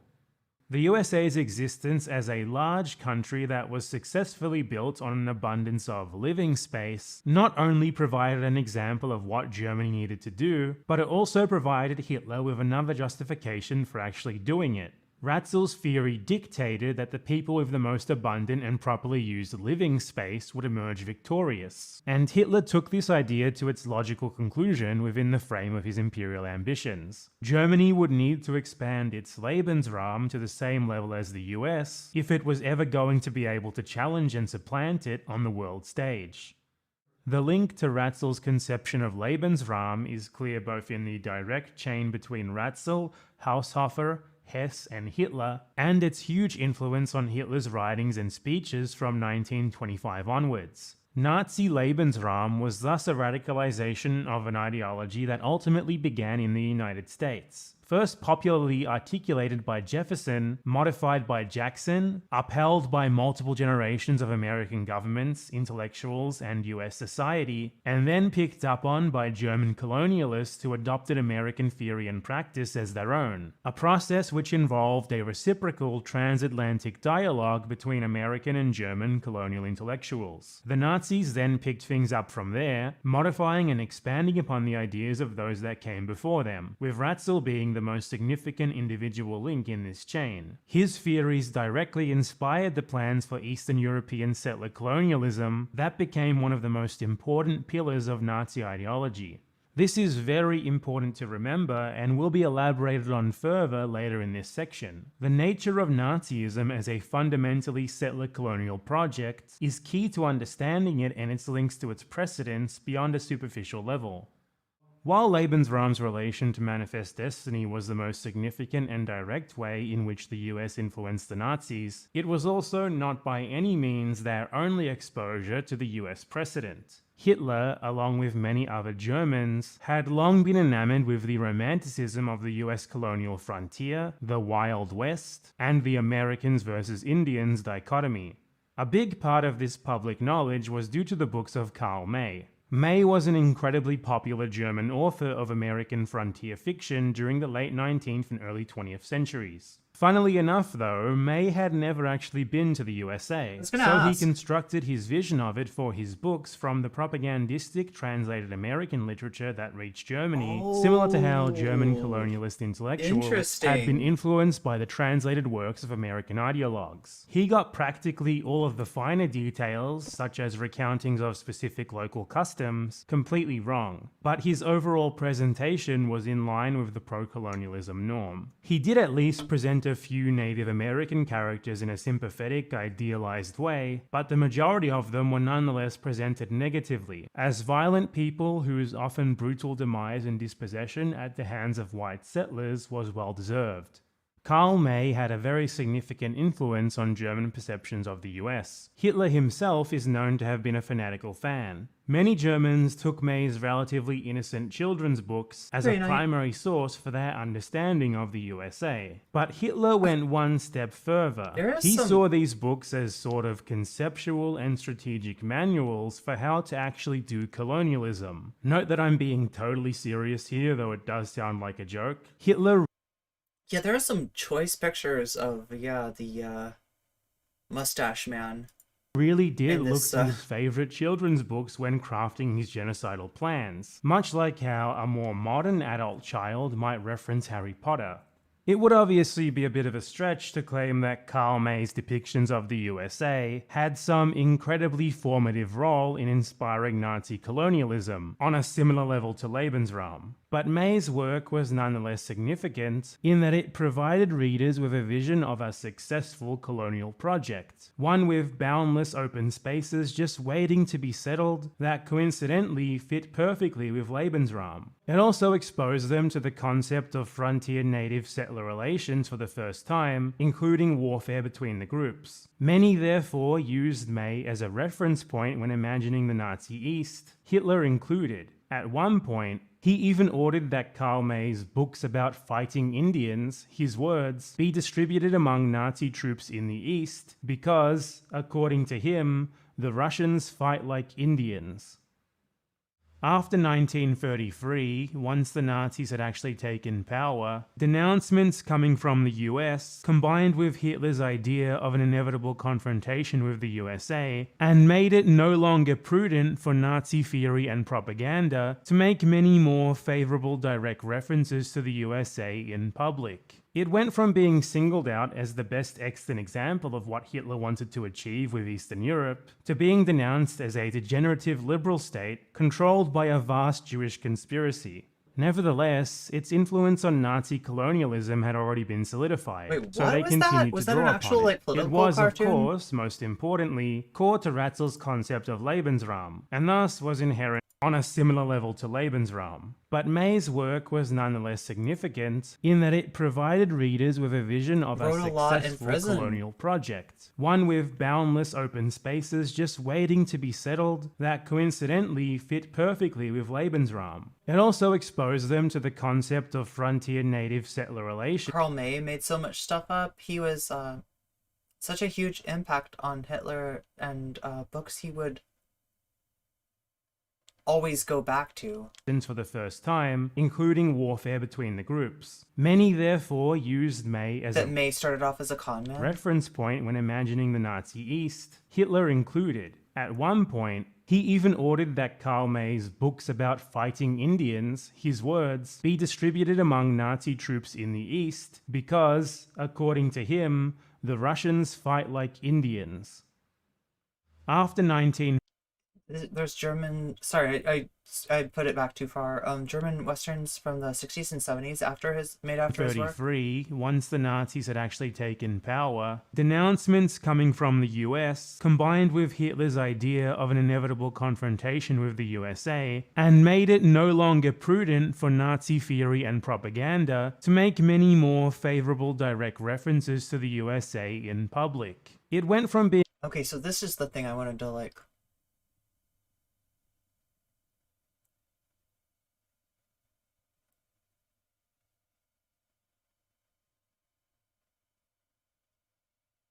Extremely normal, 100% sensical post 1933 anti-USA Nazi posters.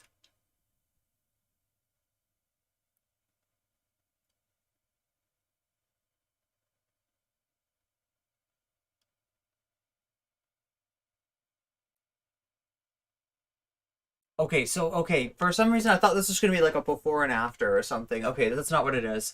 It's Culture Terror Liberators, so it's like. Okay, oh my God, so America's blamed for sex. There's the sexy leg. There's the obviously the bombs. The fighter. Oh God, what's in the bird cage? What is in the bird cage? Oh my God, chat. Should I blow this up? I'm afraid. I'm a little bit scared. Okay, what's going on here? I cannot tell, can you?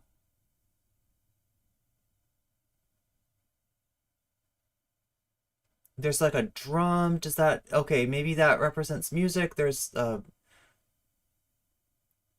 pistol, USA.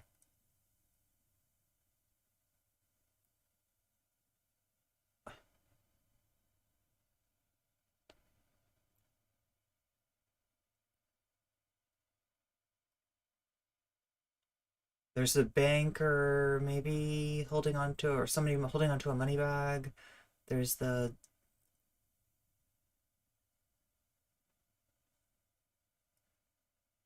That is weird though, because like it seems like the KKK is the kind of organization that they would most admire, right? That's the weird part. Like I get that they don't like American music, or they or not don't like it, but like maybe they want to see jazz music and stuff like that is decadent and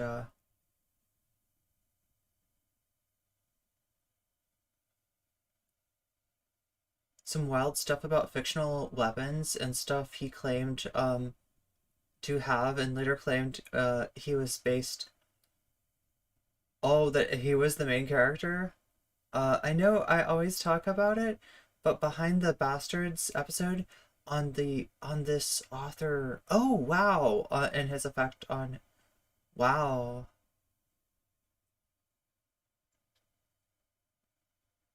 Yeah, that is actually kind of a side of Hitler I had never seen before and kind of never wanted to. The Hitler the fanboy. being singled out as the best extant example of what Almost Hitler like... wanted to achieve with Eastern Europe, to being denounced as a degenerative Oh, see, wait, I didn't even see that. There's, yeah, on the liberal Star of state David controlled by a vast on- Jewish conspiracy. on the drum. Nevertheless, its influence on Nazi colonialism had already been solidified, so they continued to draw upon it. It was, of course, most importantly, core to Ratzel's concept of Lebensraum, and thus was inherent to its very foundations. But still, less overt public references to American colonialism continued to be made. For example, the famous American phrase encouraging colonialism, "Go west, young man," emblematic of manifest destiny, was replicated in Nazi newspapers as "Go east, young man." Oh no, chat. Propaganda posters depicted German settlers in covered wagons heading east, referencing the iconic... I just remembered,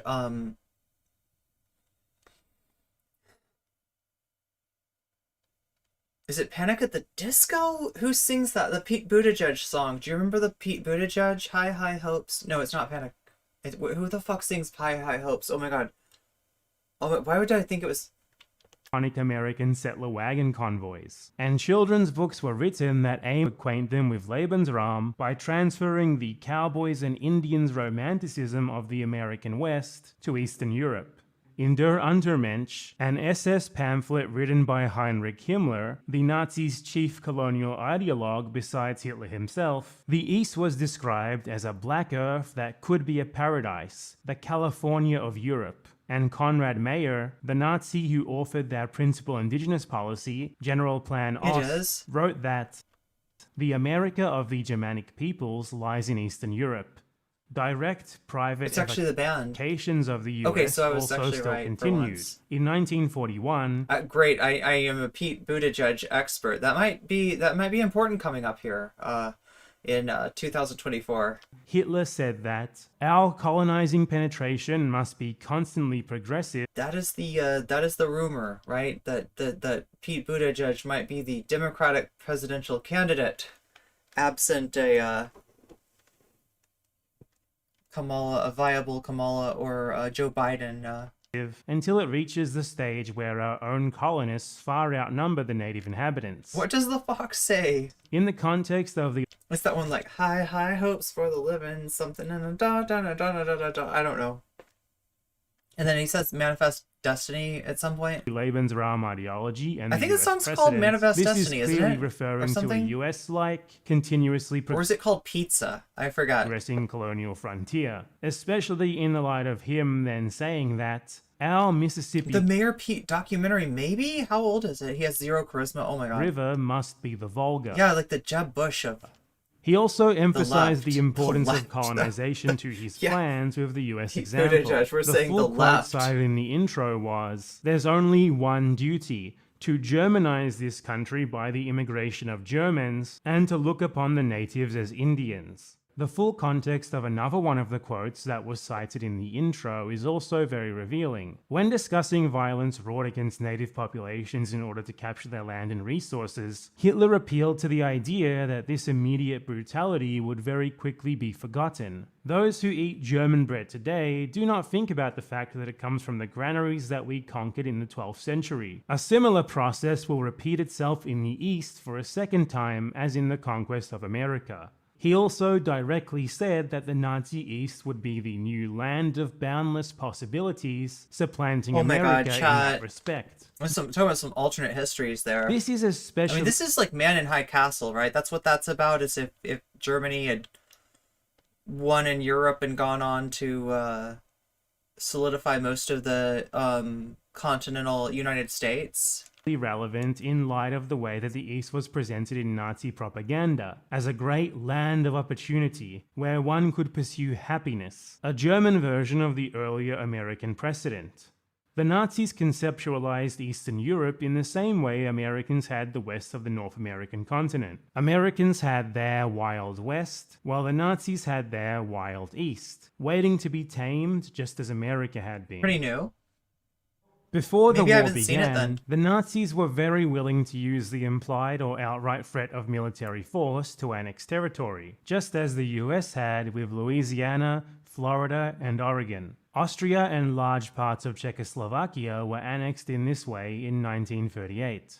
Then, once they had actually started the war, Nazi plans and practices were frequently clearly inspired by, or directly lifted from, those that had been carried out in the US, and their language and rhetoric was often indistinguishable from that of 19th century American settlers. Hitler himself often sounded exactly like a typical Jacksonian ideologue. Regarding indigenous people of the East, he said that anyone who talks about cherishing the local inhabitant and civilizing him goes straight off to a concentration camp.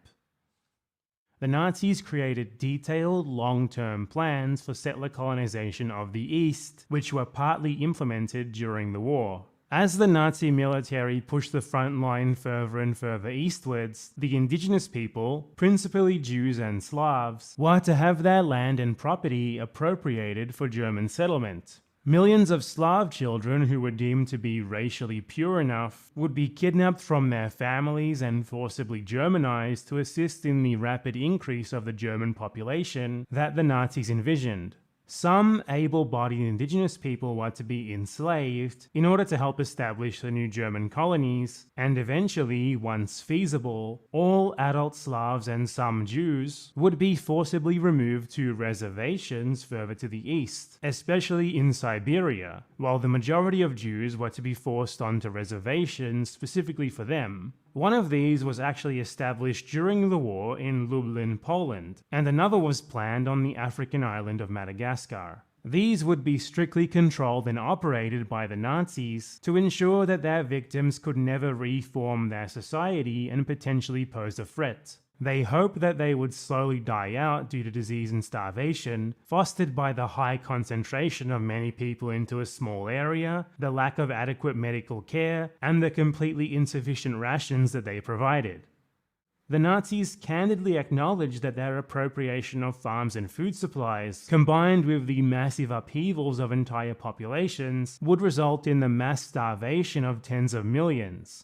Anyone who resisted these plans in any way was to be subject to immediate summary execution, and their communities collectively punished with massacre.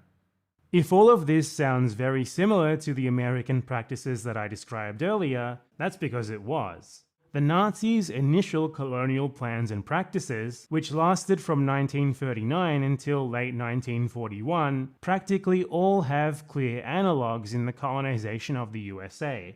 The granting of conquered land to German settlers, primarily for farming, is analogous to the granting of conquered Indian land to aspiring American farmers, especially after the passing of the Homestead Act. The obsession with and idealization of specifically small and medium-scale farms, through which settlers could pursue happiness, was also a core part of this for both projects. These settlers even traveled eastwards in covered, horse-drawn wagons, just as Americans had in the most famous and evocative images of American colonialism. The Nazis' forced removal of indigenous people to strictly controlled reservations, with many dying along the way, was clearly inspired by both Jacksonian removal policies and the American reservation system, which had been well known and admired in Germany since at least the late 19th century. That this resulted in obvious consequences like the spread of disease, malnutrition, and starvation was also shared in both projects. Additionally, both the Nazis and the Americans intentionally deprived natives of food supplies to cause mass starvation. The enslavement of indigenous people in Eastern Europe is similar to that of the enslavement of both Black Africans and Native Americans in the USA. It's not very well known, but Indian survivors of battles and raids were often taken as slaves by white settlers in the USA. At least 50,000 were enslaved in total between 1800 and 1900. The kidnapping and Germanization of Slav children is similar to that of the kidnapping and Americanization of Indian children. Just as the Nazis constantly used the obviously inevitable native resistance to colonization as a convenient justification to indiscriminately mass murder any native in sight, the Americans had too. And additionally, the Nazis treated long-assimilated German Jews as no different to non-German Jews in the East, much like how, for much of the 19th century, Americans still refused to accept even assimilated Indians. It's important to elaborate further here, as the Holocaust and the Nazis' other genocides are not very commonly understood in this way. From 1939 to 1942, the Nazis both planned and carried out their genocides in ways that mirrored colonial precedents. In this period, they were not yet carrying out the industrial mass murder that most of us are much more familiar with. Rather, indigenous people were either forcibly removed, or, when this was not yet possible, concentrated into supposedly temporary holding camps to await eventual deportation or die of disease or starvation. This was combined with frequent mass shootings carried out by military units and settler militias, just as with the US precedent. As Peter Cackle wrote, "The legacy of the Nazi racial imperial project is the shooting massacre at Babi Yar, colonial-style mass shootings, as much as Auschwitz, modern industrial killings. Up until 1942, Nazi violence and killing in the East used nothing more modern than a rifle. In the towns and villages of the Nazi East, it was, indeed, a Holocaust by bullets.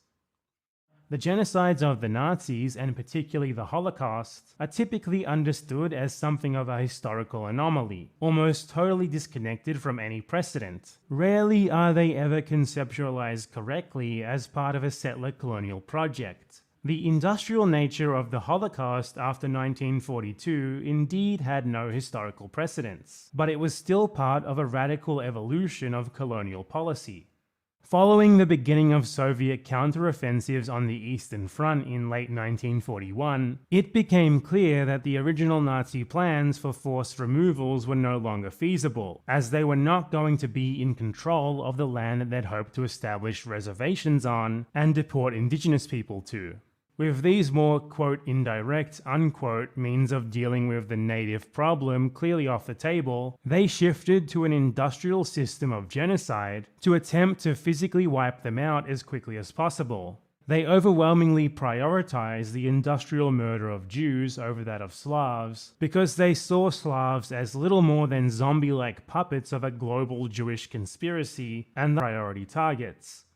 It is important now to explain that Nazi Yeah, the difference in scale, scope, and time is something that is alluded to at various points, but not really makes the US West and German East radically different.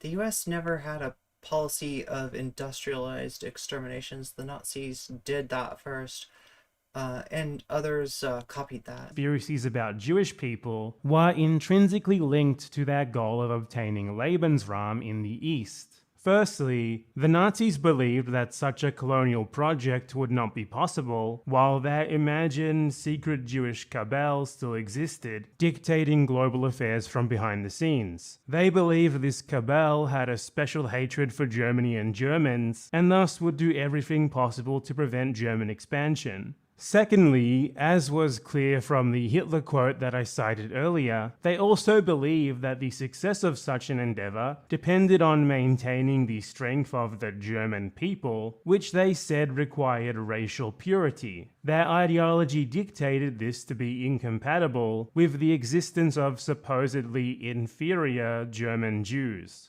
These two facets of Nazi logic meant that they believed that the genocide of Jews would be a precondition for the success of their Lebensraum project, and they greatly preferred not to carry out this genocide within Germany itself, as that would have been too difficult to hide from both civilian German and international eyes. This is why every Nazi death camp was established in the occupied East. Thus, the Nazi conquest of the East was itself an important motivating factor of, and a prerequisite to, the Holocaust, both in its original form, deportations, forced removals, reservations, and mass shooting, More historians should use ridiculous Hitler photos in their presentations. This is practices. and in its final form, mass industrial genocide.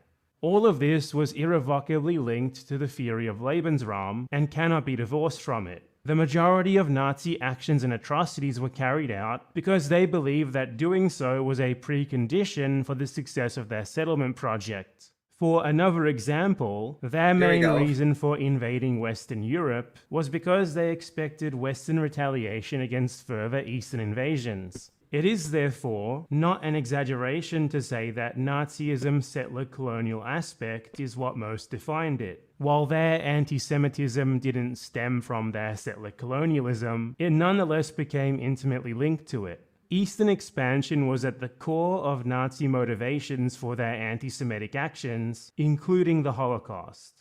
The Nazis were obsessed with Lebensraum's notion of space, and also found its implied racial component to fit perfectly with their obsession with race. They inherited the former and aspects of the latter from their German predecessors, and through them, also from the predecessor ideology of Manifest Destiny, which was just as much an ideology of space as Nazi Lebensraum was, and nearly as much one of race. It's not surprising, then, that they ended up looking towards the US as an example and repeated and built on so many American practices. Okay, so BE is going to talk about the differences too. While I've acknowledged the ideological and referential links and the many practical similarities between these two settler colonial projects, it's still important to note their differences and look at why such differences manifested. That they were similar and part of an ideological and historical chain does not mean that they were exactly the same. American colonialism was undeniably incredibly brutal. Its final goal of a massive nation spanning the North American continent with no discernible remaining native peoples mirrored the final goal of the Nazis in Eastern Europe, and its lust for land was just as strong as that of Nazi Germany. That said, the Nazis were clearly more radical, and everything that they took from their precedents was applied in even more extreme ways. In some cases, this was a result of further ideological radicalization, and in others, it was due to different practical circumstances. The most obvious difference is the Nazis' conspirational and genocidal anti-Semitism, as we just discussed. There is no direct analog for this in US settler colonialism, as it didn't meaningfully involve conspirational ideas of all-controlling internal enemy populations within American society, nor a global conspiracy by a specific group. This aspect of Nazism came from historical European anti-Semitism, particularly German, and was not, at least initially, directly linked to settler colonialism in any meaningful way.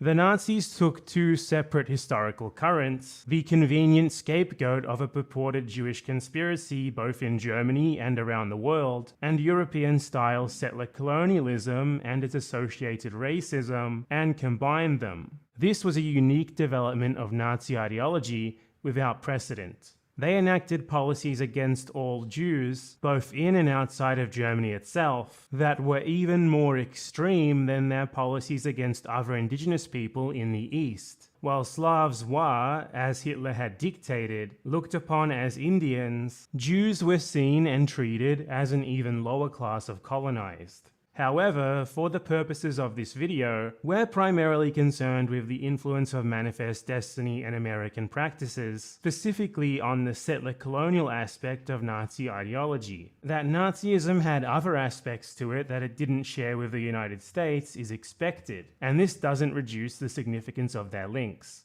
The differences in the on-the-ground circumstances were also immense. The Nazis attempted to apply American-style ideologies and practices to a scenario that was, in practice, very different to the American one. As Kakel summarized, Hitler and Himmler were blind to the very different realities that they faced on the ground in the East in relation to the on-the-ground realities early Americans faced in the West. The Nazis were invading an area that was infinitely more densely populated. The native population of what would become the contiguous USA was around 700,000 at the time of the US Declaration of Independence, split between dozens upon dozens of often disunited groups that each generally numbered from the thousands to the tens of thousands, inhabiting 7.5 million square kilometers of territory, a population density of around 1 person per 10 square kilometers. By contrast, east of Germany from Poland to the eastern extremities of Russia, around 300 million people inhabited 19 million square kilometers, a density of about 150 people per 10 square kilometers. That is to say, 150 times denser than in the USA. And that's even including the relatively lightly populated but incredibly massive land area of Siberia and land to the east of Ukraine, which was never meaningfully settled due to the Nazis being pushed back by the Red Army. If we were to instead look solely at Poland, which was the place where Nazi settler colonialism reached by far its most advanced practical stage, it had a population of around 35 million people spread across a land area of 389,000 square kilometers, which represents a population density of 890 people per 10 square kilometers. That is 890 population of the US at the moment of independence.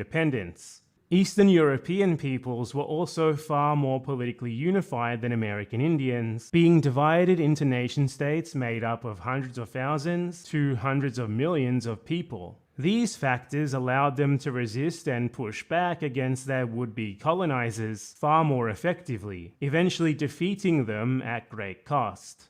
The Indians of the United States faced the polar opposite situation. They were greatly outnumbered both in terms of civilian population and military manpower. The American conquest of the West is commonly imagined as having been accomplished by small groups of white settlers against massive hordes of Indians. But the reality is that Indian warriors were heavily outnumbered by white soldiers and militia in nearly every conflict.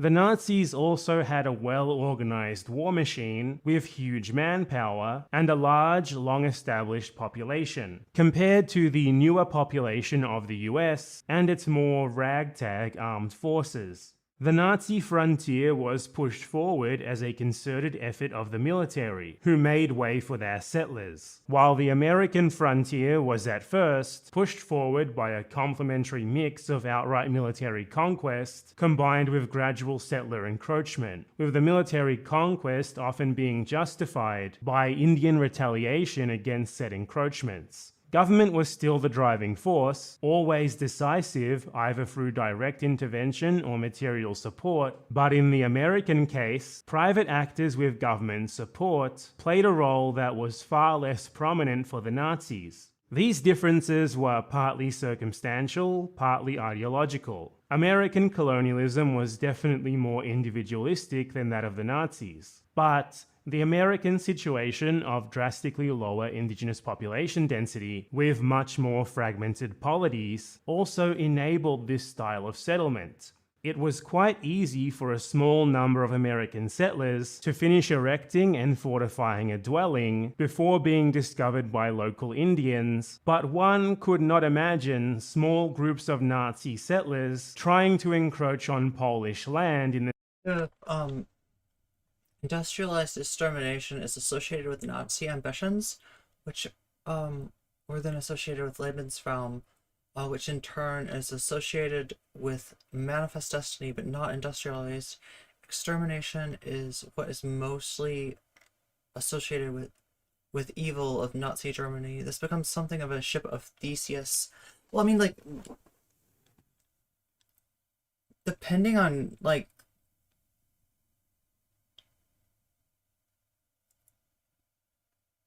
if your claim was that the Germans got everything from the US, then yeah, that's an unsupportable claim, right? But if you say that the Germans took inspiration, and that's the kind of thing that B is talking about earlier in the video, is the inspiration that was taken, and the way that Hitler was, you know, I guess a fan of like really shitty like Western fiction by a German dude that claimed to have been to the American West but hadn't. The same way, given its massively higher population density and the fact that it had a defined border protected and patrolled by security forces. If the Nazis had the practical option of replicating this aspect of American colonialism, there's no reason to believe that they wouldn't have attempted to do. But I mean, I guess what you're asking about is more of like a moral claim, like if you're going to make an analogy from one to the other.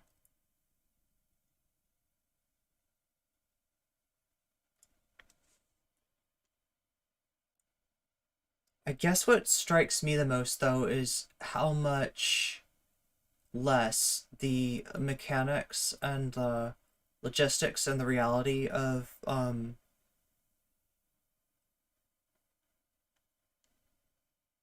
you know, the American one is talked about, like, you know, even given that this is the country I live in. So good night, Sabrina. So oh, thank the you. Nazi East also didn't last nearly as long as the American West, only existing for about 6 years in total. It's conceivable that, if the Nazis had succeeded in their invasion plans, their colonization and policies towards native peoples would have gone through different phases over time, as the USA's did in its much longer history. Additionally, up until 1942, the Nazis' native policy mirrored that of the post-Jackson USA. Massacres combined with removal and concentration. They departed from this when faced with the formidable opposition of the Soviet Union on the Eastern Front, which quickly made it clear that their original plans would not be realized. They then abandoned any idea of removal and adopted the official policy of outright mass murder whenever possible, aiming to completely wipe out the Jewish people first and the Slavic and other indigenous peoples afterwards. I mean, I guess it depends on what claim's being made, right? This intensified what already easily qualified as multiple genocides into atrocities without... But I think the claim is really that, atrocity builds on atrocity, right? Historical precedent. By the end of the war, the Nazis had murdered 6 million Jews and around 11 million Slavs. This was the result of the Nazis applying the... Especially when an atrocity goes not only unaddressed, but is buried, is hidden from the descendants of the people who committed that atrocity, right? That's, you know, when it really looks viable, it's like, oh, we could do our own atrocity. Look, I mean, and we've got all this, we've got whole new ways to do it. Yeah, I mean, it's, but if the claim was like that the harm, I mean, I don't know. Like, I mean, I could see somebody making, you know, claims that don't follow via what you're talking about, a backwards moral reasoning. I don't think that's what BE is saying, though. I think what BE is saying is that you can see, oh yeah, you can see, like, you know, elements of the same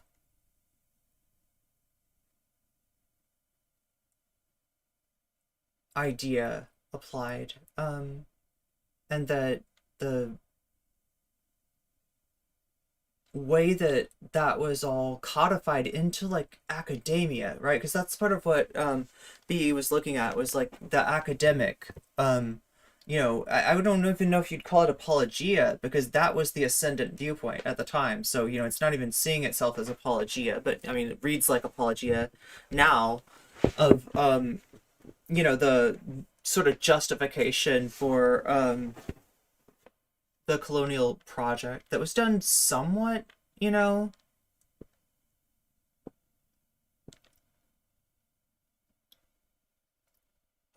Theseus had a different, yeah, I know about the ship of Theseus, that is true. It was a completely different ship. There was no wood, there was no nail, there was no, like, you know, the sail was different, everything on the ship was completely different. Yeah, that's true. And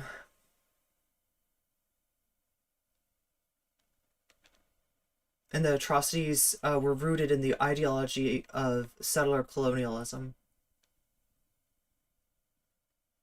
Yeah, that, like, essentially I mean, I guess you could say, you know, strategy, well, not, I don't know if strategy, like, works, agenda, a goal, yeah, there we go, goal versus, you know, the means to that goal. The goal was the same, right? That was why the Nazis were somewhat looking to the US for inspiration for, you know, kind of the concept, right? That, and I don't think that, was it that, shaky ass Theseus is trying to trick us? That's not your original boat, dude. Jacksonian Dude. logic of get out of the way or die to Eastern Europe. So if the American settler colonial project had also faced a similar existential threat, like a far more populous and more united native... I think, though, Grey Knight, Ship of Theseus is where you're trying to hide the non-parallels, right? So whenever you make a comparison, you've got parallels and you've got non-parallels, right? You've got, or even you could say, like, you know, you got things that are actually the same, you got parallels, you know, you got different degrees of similarity. And so it's important when you're making those comparisons to circumscribe what you're talking about, to say this is similar to this, in this particular way, and definitely not in this way, right? Because then, it gets confusing if you're like just like, making this unqualified comparison without any sort of like boundaries around, what you specifically you mean, right? And with the ship of Theseus, you're purposefully obfuscating that. You're showing the parallels and counting on the fact that your audience is gonna just focus on those parallels and not see the disparallel, unparallels, I don't know, a parallel, whatever it's called, like the non-parallels. There we go. They're gonna see the parallels and not the non-parallels, and you just try to like really quickly proceed. So therefore, this, and this, and then if you got parallels that are applicable, then you've got a problem. Then you've got you've been tricked. You've been Theseused. Polity that was capable of decisively defeating them militarily, there is no reason whatsoever to believe that Americans wouldn't also have attempted to carry out outright complete physical extermination of indigenous peoples. Both settler colonial projects looked at native peoples in much the same way, as inferior beings who were barriers to the settlement of their superior race, and who thus needed to be dealt with in a definitive way. Both saw their capture of entire contiguous land masses as a necessity and a birthright, etc. As Cackle put it, there is no reason to believe that the early American settler state and its white citizens would have hesitated to take whatever steps were necessary to ensure the success of their nation-state and its empire-building project. In the Nazi East, genocidal patterns, logics, and pathologies derived from the USA settlement model became operational and were carried to their logical, albeit much more radical, extremes.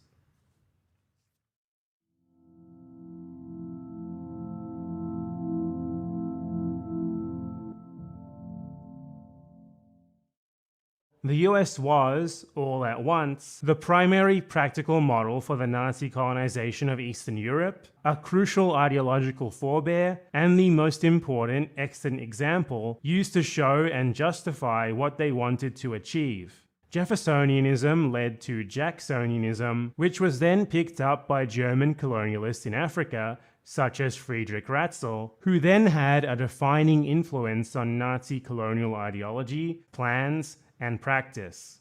Thus, I'm guessing, given that appears on the thumbnail, that is the principal comparison that BE is, or the narrative that BE is telling here is one of this concept traveling, from Jefferson and Jackson, and then being applied by what was Ratzel, and then Hitler coming out of a German zeitgeist that was heavily influenced by Ratzel. So yeah, it's definitely not like a direct, kind of. aside from its invention of industrial-style genocide, Nazism's murder of around 20 million people was not the complete historical anomaly that it's often presented as. Nor was the Jewish Holocaust solely the result of the Nazis' fanatical anti-Semitism. These events were, rather, a part of a modern historical continuum, intrinsically linked to previous European settler colonialism in Ireland, the Americas, Africa, and Asia, and the USA in particular. Okay, so there's a little bit of a stronger claim being made here. Ideologies and practices were developed over time. Wait, it was called the District of Alaska? In an interlinked process that took place over wasn't it, didn't they buy it from Russia? Centuries, before eventually returning to Europe in the form of Nazism. Nazism was, therefore, modern European settler colonialism coming home, and being applied. I'm not comfortable with that statement by itself. I'm not comfortable with that as a standalone statement. I think it's more than that, but I think that is part of what it encompasses, right? I'm not sold on the fact that that's like At its core, okay.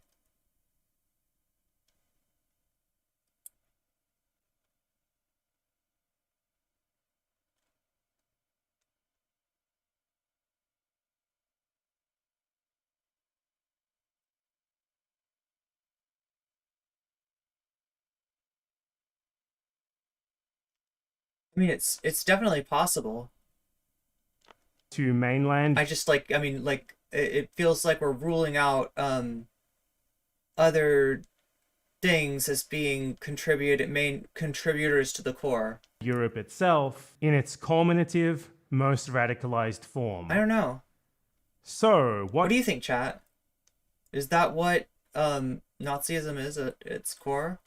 can we take from this conclusion? What kind of questions does it raise? First, a deeper understanding and proper contextualization of Nazism is very important. The common view of it as some sort of historical anomaly disconnected from its precedents, or at most as being solely connected with historical anti-Semitism and post-World War I German grievances and not much else, is reductive and incomplete. When its ideology, plans, and practices are examined, it's undeniable that it was, at its core, a fundamentally settler colonial project, intimately connected to the broader history of settler colonialism in the last 400 to 500 years, and the US precedent in particular. Any examination of Nazism that doesn't acknowledge the overarching importance of its obsession with Eastern European Lebensraum is wholly incomplete. This understanding I agree with that part. of Nazism also provides us with an important point of reflection for how we conceive of settler colonialism in general, in the past, present, and perhaps even further into the future. Nazism is universally denounced by all remotely decent human beings, yet other settler colonial projects that followed, or that still do follow, very similar logic and modalities rarely invite anywhere near that same level of wide-scale derision, and are often defended even by those who have little issue denouncing Nazism. American founding fathers like George Washington and Thomas Jefferson, and dozens upon dozens of others who came after them, saw Indians as little more than inconvenient obstacles to white conquest and settlement, who were to be exterminated without prejudice if they dared to resist their own dispossession. They would not settle for anything less than white American dominion over all Indian land. These logics and end goals were barely No one said that it's one thing. different to those of Hitler, Himmler, and other architects of Nazi settler colonialism and genocide, and especially not when we consider the even more uncompromising Jacksonian radicalization that they Literally the thesis of the video. directly inherited. Try to pay attention. I love it. Eastern Europeans were their Indians, and the Wild East was their Wild West. This goes for far more than just the US case too. Similar ideologies and practices also drove the early history of countries like Canada. Settler colonialism at the root. Historical anti-Semitism directed who would be othered. Australia and Argentina, and were crucially important to their historical trajectories for decades or even centuries afterwards. Yet rarely are they ever conceived of as even remotely analogous to Nazism's Eastern expansion. Go back to the This start is of clearly his conclusion. uncomfortable to consider for those of us who are from these countries, especially literally given not the how same thing. sanitized and mythologized the common understandings of their histories are. But the fact is that they absolutely were analogous, and the only factors really differentiating the end result were coincidences of success, scale, and circumstance. This obviously raises questions about the states that many of us currently live in which the settler-colonial social relation, first established hundreds of years ago, still very much exists. Many of the same indigenous nations whose land these countries stole still exist today, left with whatever parcels of territory that settler society has deigned to allow them to keep, or in some cases with nothing at all. The reality of this past manifests clearly in the present, as the best that most Indigenous groups today can realistically obtain is little more than limited, largely tokenistic forms of recognition from the very states that were founded on their dispossession and genocide. As is clearly evident today, the American strategy of concentration on reservations has achieved with flying colors its goal of removing Native Americans as a barrier to the ambitions of the settler state and settler society. Indigenous resistance nonetheless continues and is sometimes effective, at least at achieving relatively small victories, but it's difficult to imagine the actual decolonization of such thoroughly colonized societies, where colonization was core to the very founding of the state itself. That something is difficult to imagine, however, does not disqualify it as a goal worth pursuing. All of the most important social and political achievements in history were, after all, also difficult to imagine just decades or even years before they ended up actually happening. It's clear as day that colonization is an ongoing process. As things stand now, the ultimate power over Indigenous peoples, regardless of how much autonomy they've sometimes won on paper, is still held by the settler states which were founded on their land and based around their exclusion. The settler-colonial social relation will continue to exist until settler societies themselves become far more open to honest engagement with Indigenous peoples and help to work towards its abolition for the good of all. The first step towards this is for people and institutions within these societies to actually acknowledge the oft-denied and ignored fact that this relation even exists and the truth of the history behind its formation. The question of whether a hypothetical Eastern European Nazi empire could ever have eventually supplanted its genocidal founding is not merely an abstract thought experiment. It applies equally to a number of presently existing settler colonial states with similar foundings, and especially to the United States of America, its most important predecessor. It is an inquiry that merits very deep consideration, inviting serious reflection not just on the nationalist mythology that justifies, glorifies, and sanitizes the reality of the past, but also on what is to be done about the structures that still exist today as a result. Thank you very much for watching. Hey, so if you were wondering where I'd been for the last 2 months or so, this video was it. Oh my god, yeah, that is, after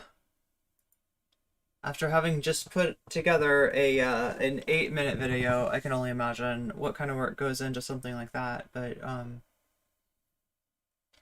it really does give you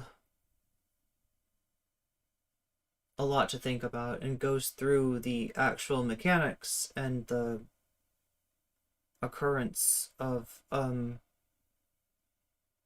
the genocide in the United States before going to the conclusion of talking about the influence on the German project. But anyway, yeah, I am pro land back. Is that what you're asking me? Land back, yeah.